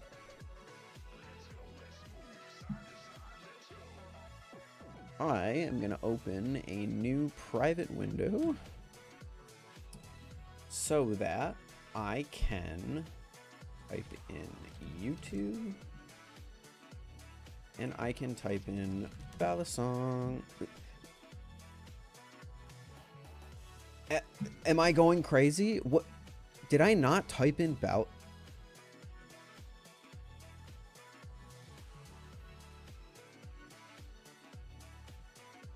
Am I going insane? What is up lately, YouTube? Holy shit. Who pops up first? Who's the first non-short? Will.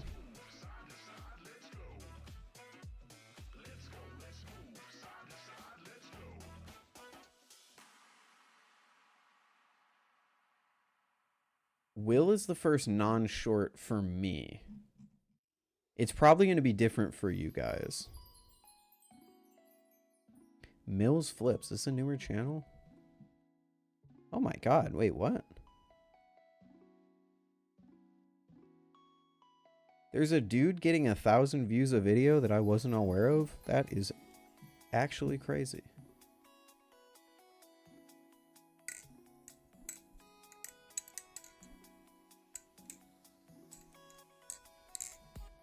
Longtime reviewer who got into flipping in March 2025. Longtime reviewer. What's your main channel?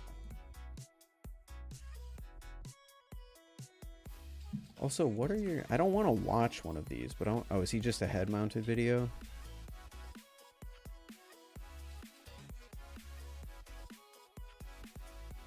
Seems like he's a mix of head-mounted and face cam style videos.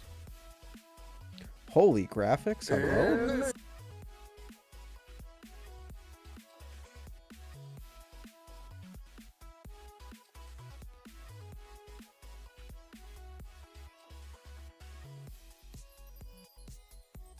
Holy graphics, hello? Who is this man?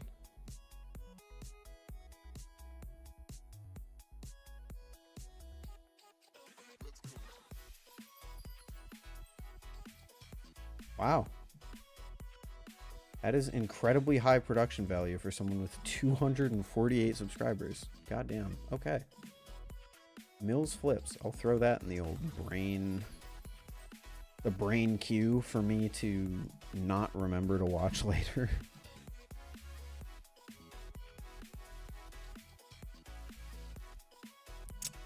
Big Flips, Artsy, Blade Bias came up.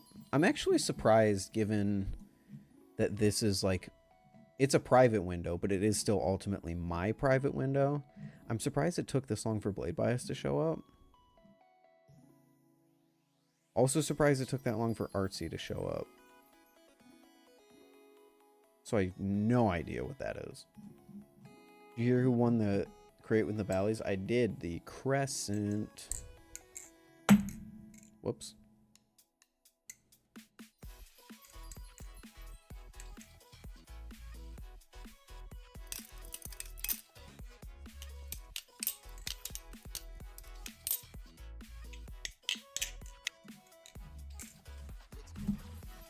Artsy hasn't even been in the hobby for like a year. Brother, what? Do you have any...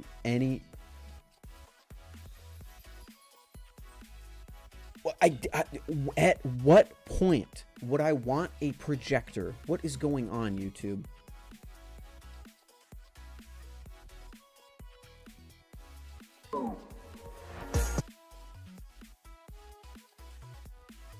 It's been a year since she's been in the hobby, dude. You have it is actually impressive how little idea you have of what you're talking about. Artsy is an OG Balisong creator.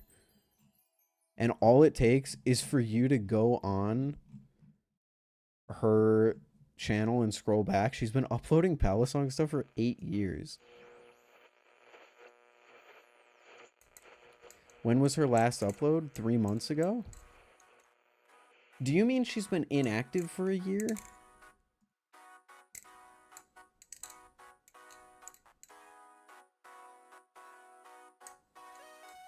Okay. Sorry. The wording made it sound like... The way you worded that made it seem like you thought she's only been flipping for a year. But either way, still, no. She last uploaded... In fact, I didn't even check shorts. She probably uploaded within the last month. Yeah, she uploaded a short 3 weeks ago.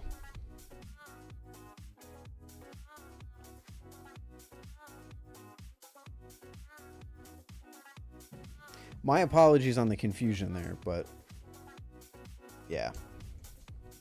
She uploaded a full review 3 months ago. She uploaded a short 3 weeks ago. She was at Blade Show. She's so irrelevant, IMO. Alright.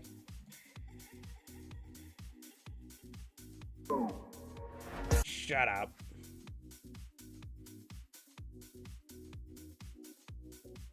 She gets more views than I do on all her recent videos. Yeah. Found Artsy before Will. Yeah, oh. Will is a... Will. Artsy's an OG. As much as... I don't know what the community has against Artsy. But it seems like there's a genuine chip on the shoulder of people whenever Artsy gets brought up. This community has a chip on their shoulder for a lot of things. She makes garbage. See, there it is.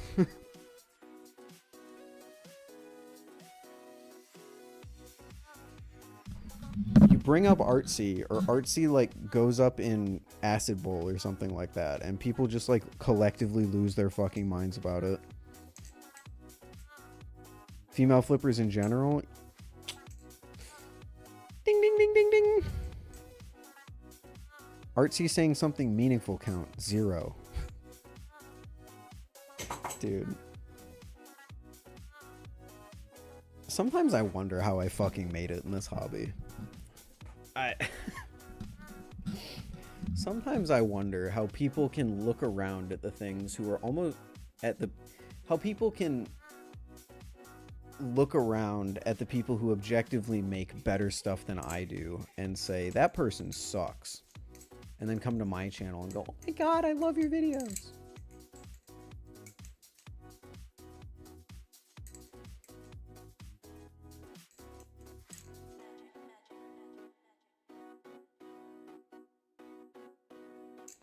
She would lose so many subs if she wasn't a woman, I think. I don't know, not being sexist. Okay, it's a bad sign if you have to qualify a message with I'm not being sexist. I get what you're saying. I don't think there's an inherently sexist thing in saying that.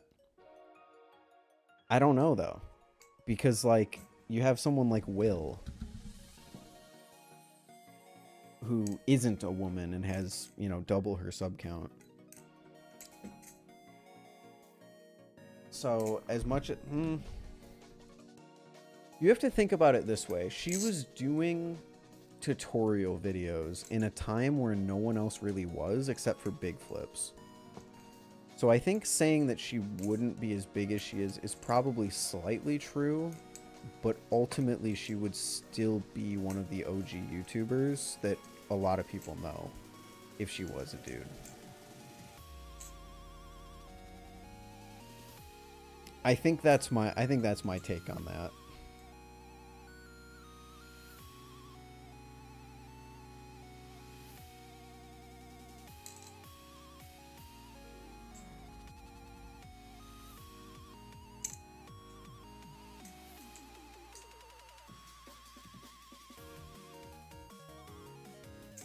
I think there's a very, along that same kind of train of thought, I think there's a very fun pattern that you can see on the subreddit where if the uploader is a girl, I'd say about 6 times out of 10, the Balisong subreddit is going to have, or that post is going to have like 5 times the amount of comments of any other comparable post that day. It's really funny to see. So I definitely think there is some truth to that statement, but maybe not entire truth.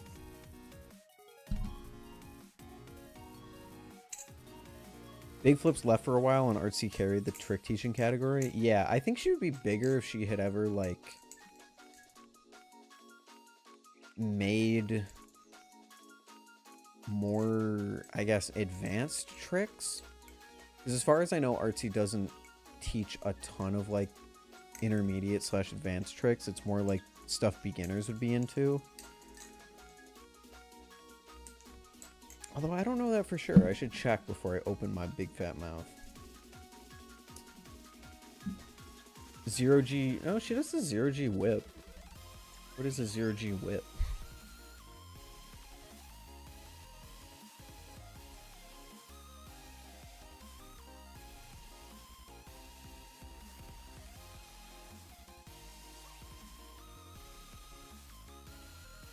Oh, yeah, that's kind of intermediate-ish.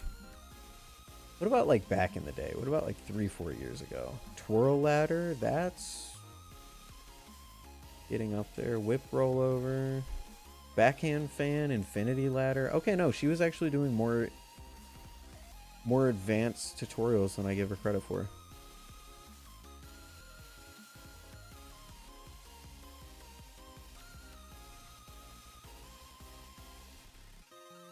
It's not Balisong flippers, that's Redditors. As much as you don't want to be associated with Redditors, unfortunately the hobby is so small that most of the people on the Reddit are genuine flippers. I hate to be the one to break this to you.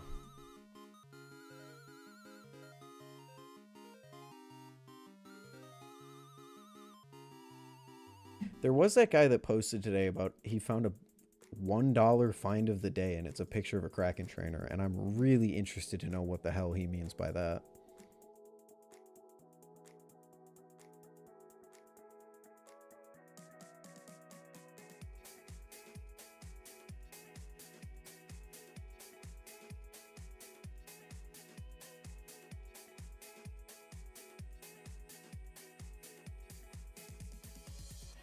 Bro, completely wrong. Who invited this kid?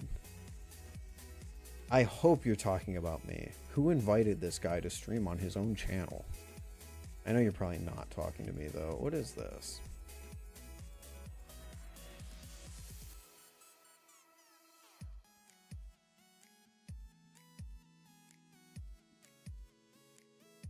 Bro, shaming Redditors and using the most Redditor lingo.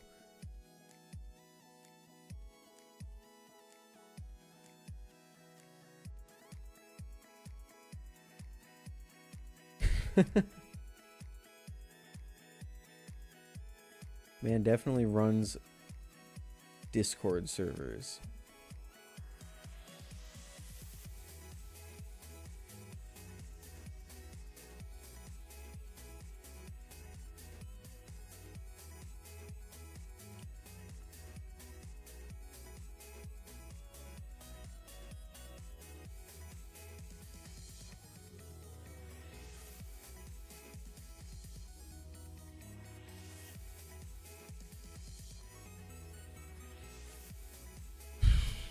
I can't find any examples recently. I think some of the top posts on the Balisong subreddit are by women, though. Yep. Oh, wait, no, sorry. That's best. I want top of all time. How long do I have to scroll till I find a flippin' trippin' clip? There it is. That is the one.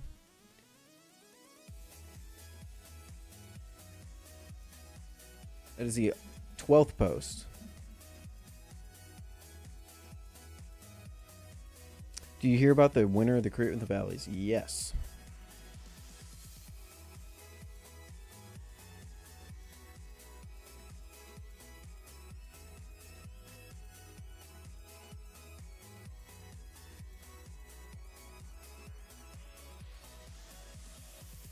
I'm actually quite surprised by how many of the top posts on the subreddit of all time are just memes.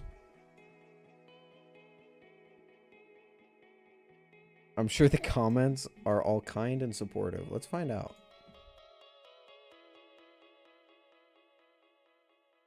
Why did I read this as Karen Flips at first?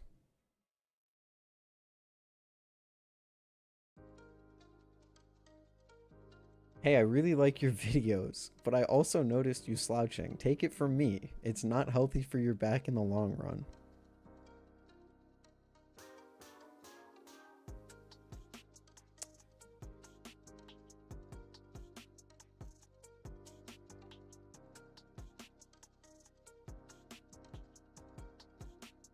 First non-emo girl with an Amazon who flips better than me. Nice to see a girl flipper every once in a while. Simps. I'm so glad. So glad we don't focus too much on gender here.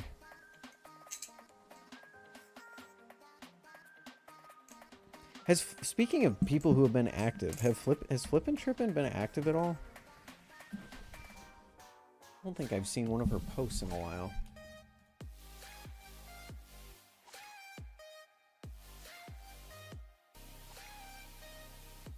No.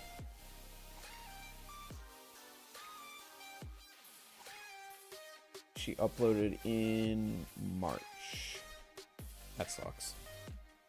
I can't blame her though.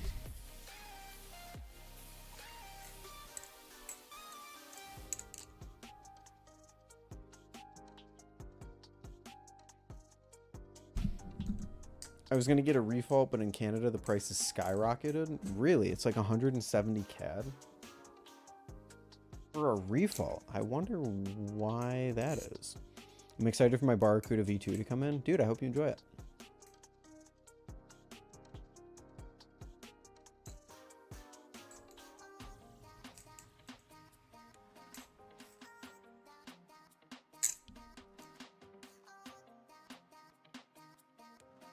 Someone said tariffs, but I have no clue. If you're in Canada, there wouldn't be tariffs.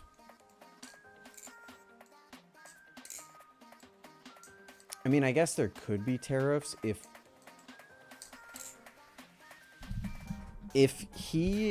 Thomas is sending Balisongs to the US and then distributing them to Canada from the US, then yes, tariffs. But if he's just shipping straight from China to Canada, that there shouldn't be tariffs involved there. Is that your new Orion comb? It is. I got a piss refault for 50 bucks. He was supposed to send me a piss refault. He never did. I don't really care to ask for one because I already got 3 refaults and I already gave one away. So...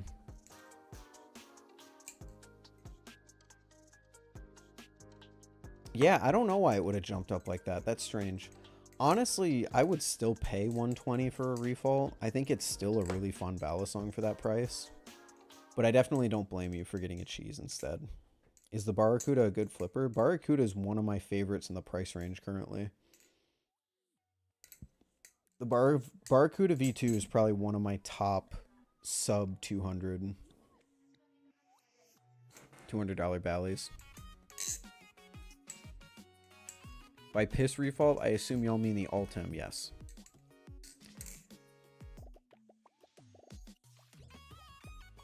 I got Rob's Orion 1.5 off a trade, and I totally get it. Is it worth getting the zippy extensions? Do you have a trainer or a live blade?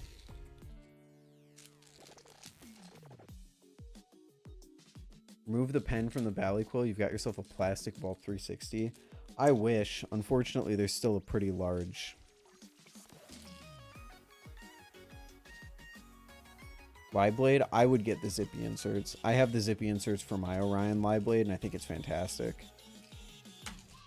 It's not necessary, but it added a lot for me personally, especially if you like longer Balisongs. If you don't like longer Balisongs, maybe not.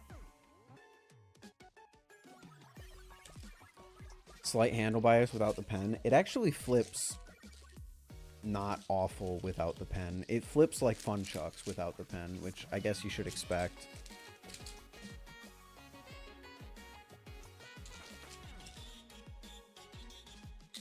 I need a Barracuda V2 to try the Zippy blade on. Thoughts on Brandon's butter knife for Balisong of the Year? Deserved.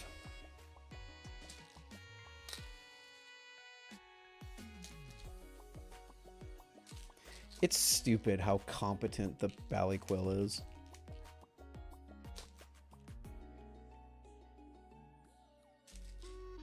How you been enjoying the Prisma Pro Live Blade? I've been loving it. It's been my favorite thing to flip lately.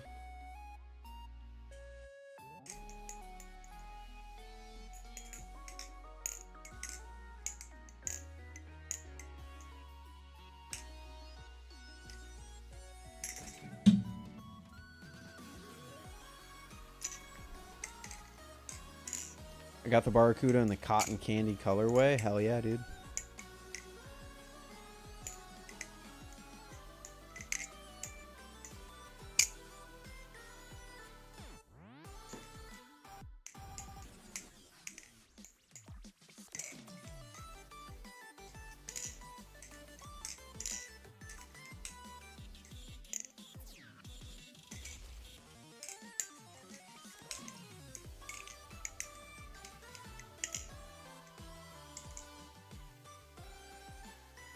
I was really sad Machinewise sold out of most of their Bally's on day one.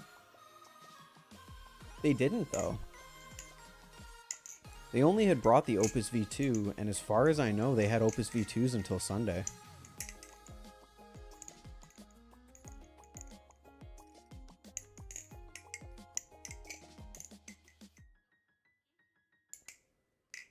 It's really... No, I already read that. I got a Prisma Pro Live Blade way back when you could order it from Machinewise. I wish I did.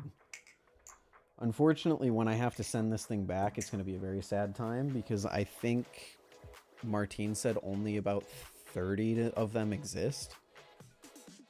So it's going to be very difficult to track one down. Sorry for talking about it so much. I'm just really excited because it's going to be my first premium Balisong. No, dude, be excited. Talk about it. You're good. He said they ran out of everything else, Totori, etc. As far as I know, they didn't bring Totoris to the show because they're not in production.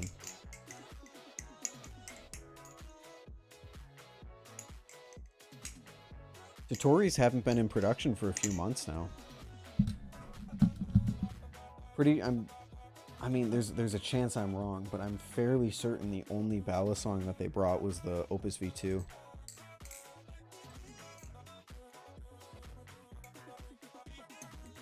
Nice Hot Wheels collection, though. Thank you.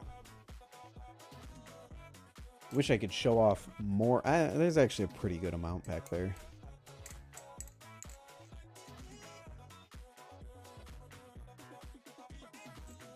I don't think this guy knows they're done with aluminum for good. No, the Totori was the titanium one, Ted. You're thinking of the Sasori.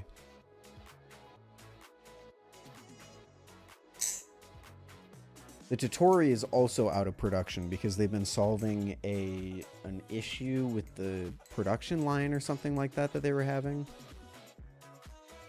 But it will be back.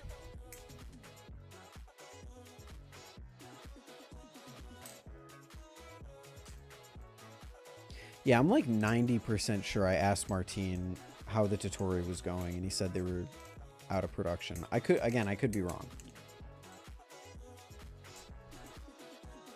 This community is so chill. Most of the time.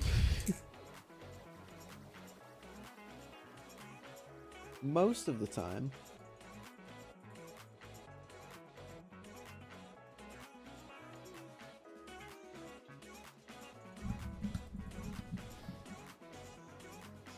I agree. In person, everyone is super chill.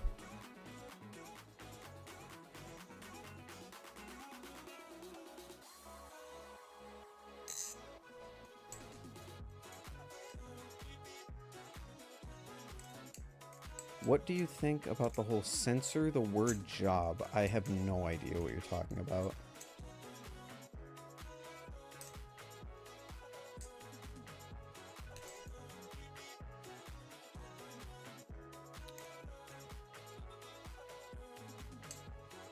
It's a trend right now to censor the word job.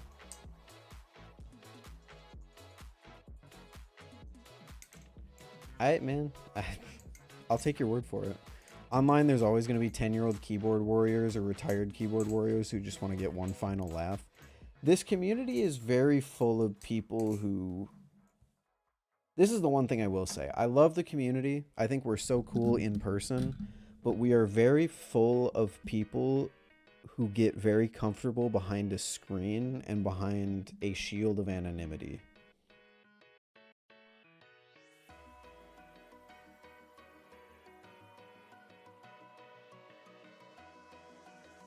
I had one weird interaction at Blade Show, and it was from a kid who claimed that him and I used to beef in DMs, and then he refused to identify himself.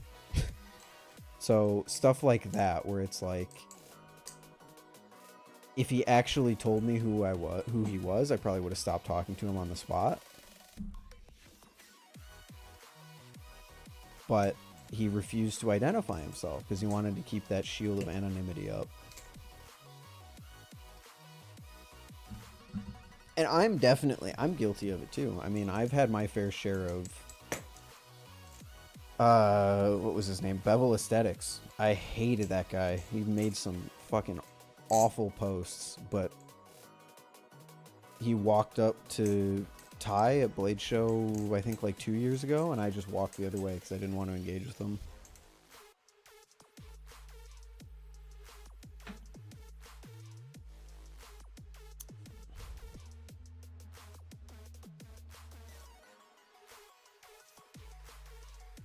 But yeah, we're pretty good in person. I enjoy how the community is IRL.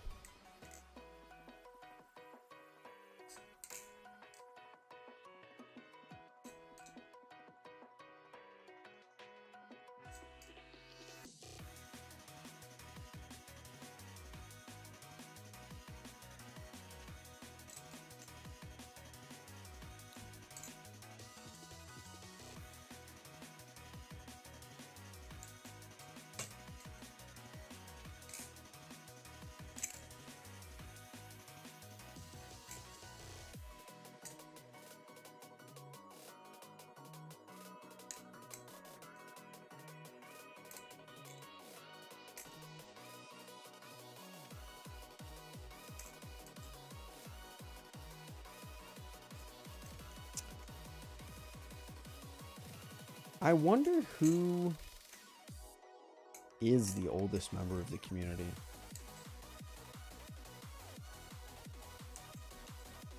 I wonder if there's an 80-year-old out there just ripping tricks after his wife died. That's so... that is so dark. That's incredibly dark, but I think you get the visual that I'm going for there.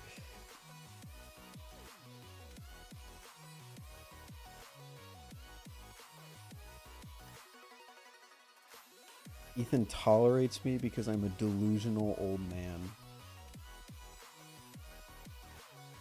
I don't even know what to say in response to that.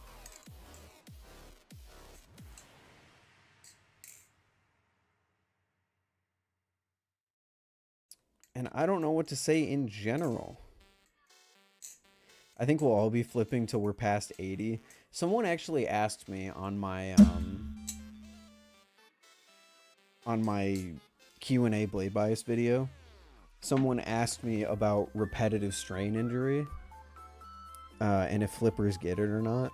I'm still trying to figure out how I'm going to answer that question, but it made me wonder, like, what are we going to be like in 20, 30 years? Are we still going to be flipping? Are our fingers and hands going to be destroyed? Are we going to, like, freaking cut off nerves because of how many times some people get cut by live blades?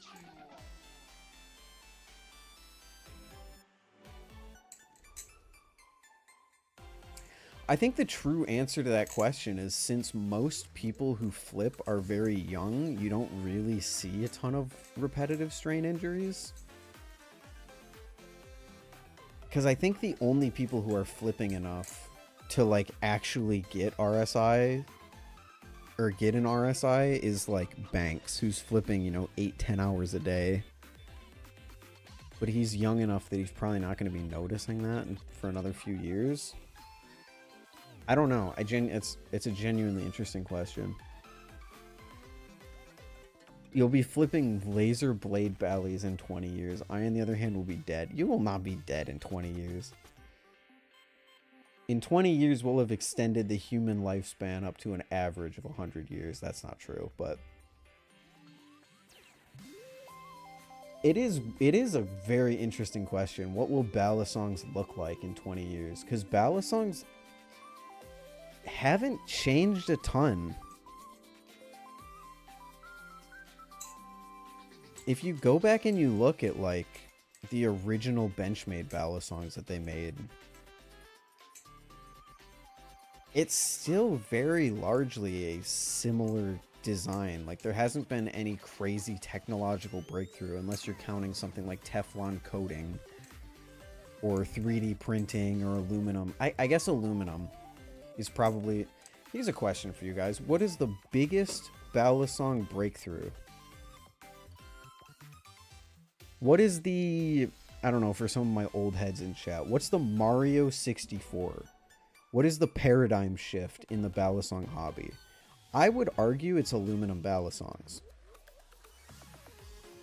Because it showed people that you could make something out of a different material than just titanium. And it opened up the floodgates for cheap Balisongs to be made. But you could also argue, like Ted just said, bushings. You could argue even something like a trainer blade. Zen pins.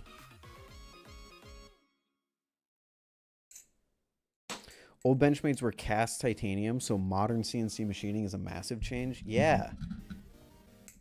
That's actually fascinating. Balisongs have changed a ton in the last 20 years.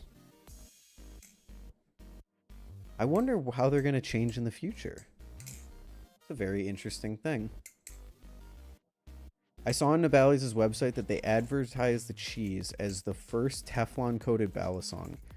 It is not true because the Teflon Vulp exists, but technically the Teflon Vulp is the first example of...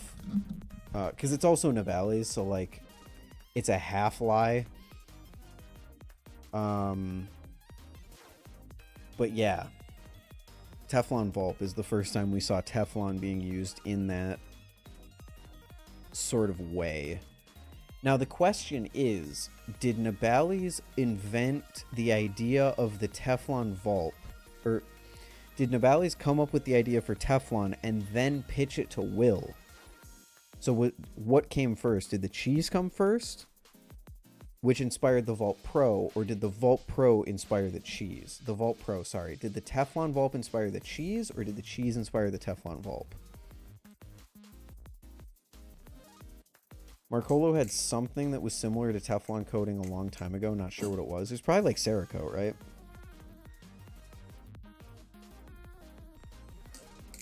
Honestly surprised there are not more wood-based modern ballys. I'm not. I don't think it would hold up to the abuse that we put our Balisongs through. Wood splinters and it fractures pretty easily, so I think they would just shatter.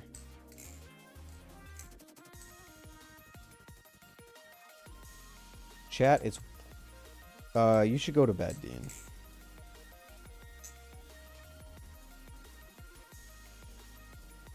Also, I am also 2 minutes ahead of you. What's the past like, idiot? Yeah, go to bed, dog.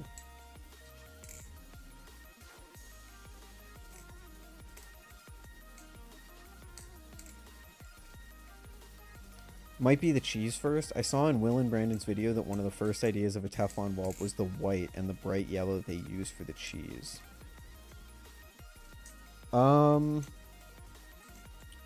I also feel, I'd have to ask Will and Brandon about this, but I also feel like I remember Nibali's presenting the idea of Teflon because Will and Brandon wanted a more customizable Balisong with more pastel colors.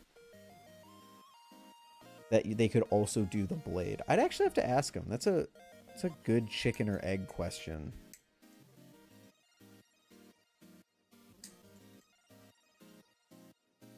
Good night, Dean. Sleep well. But the idea that Nibali's created one of the first Teflon-coated Balisongs is true. I think it's just a matter of... It's just pedantic.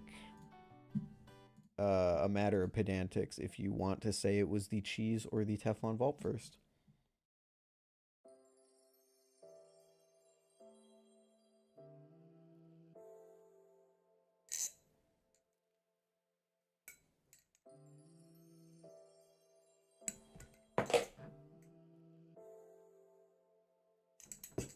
Oh my god. I'm dropping all over the place today. I think it might be time to wrap up here soon. I am getting... It's really hot in here. I don't know why, because it's only 67 degrees out.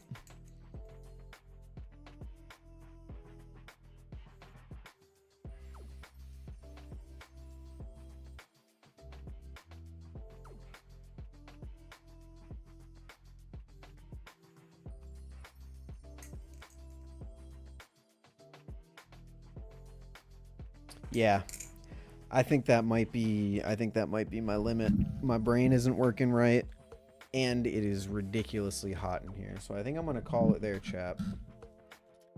Thank you all for chatting, for talking. I will hopefully be able to stream a little bit more often now. Definitely not every other day like we used to do, but maybe we'll get back into the once a week swing of things. Look forward to Blade Bias videos upcoming. Look forward to the Blade Bias podcast probably next week, if I had to guess. That is a big one. That is a long one, and that was a fun one to record with Brandon as usual. But yeah, thank you all for watching, and I will see you all in the next one. Keep on flipping. Make good choices. Flip good Balisongs. Have a good night, good day, whatever it is, wherever you are. Have a good one, and I will see you all in the next one. Peace.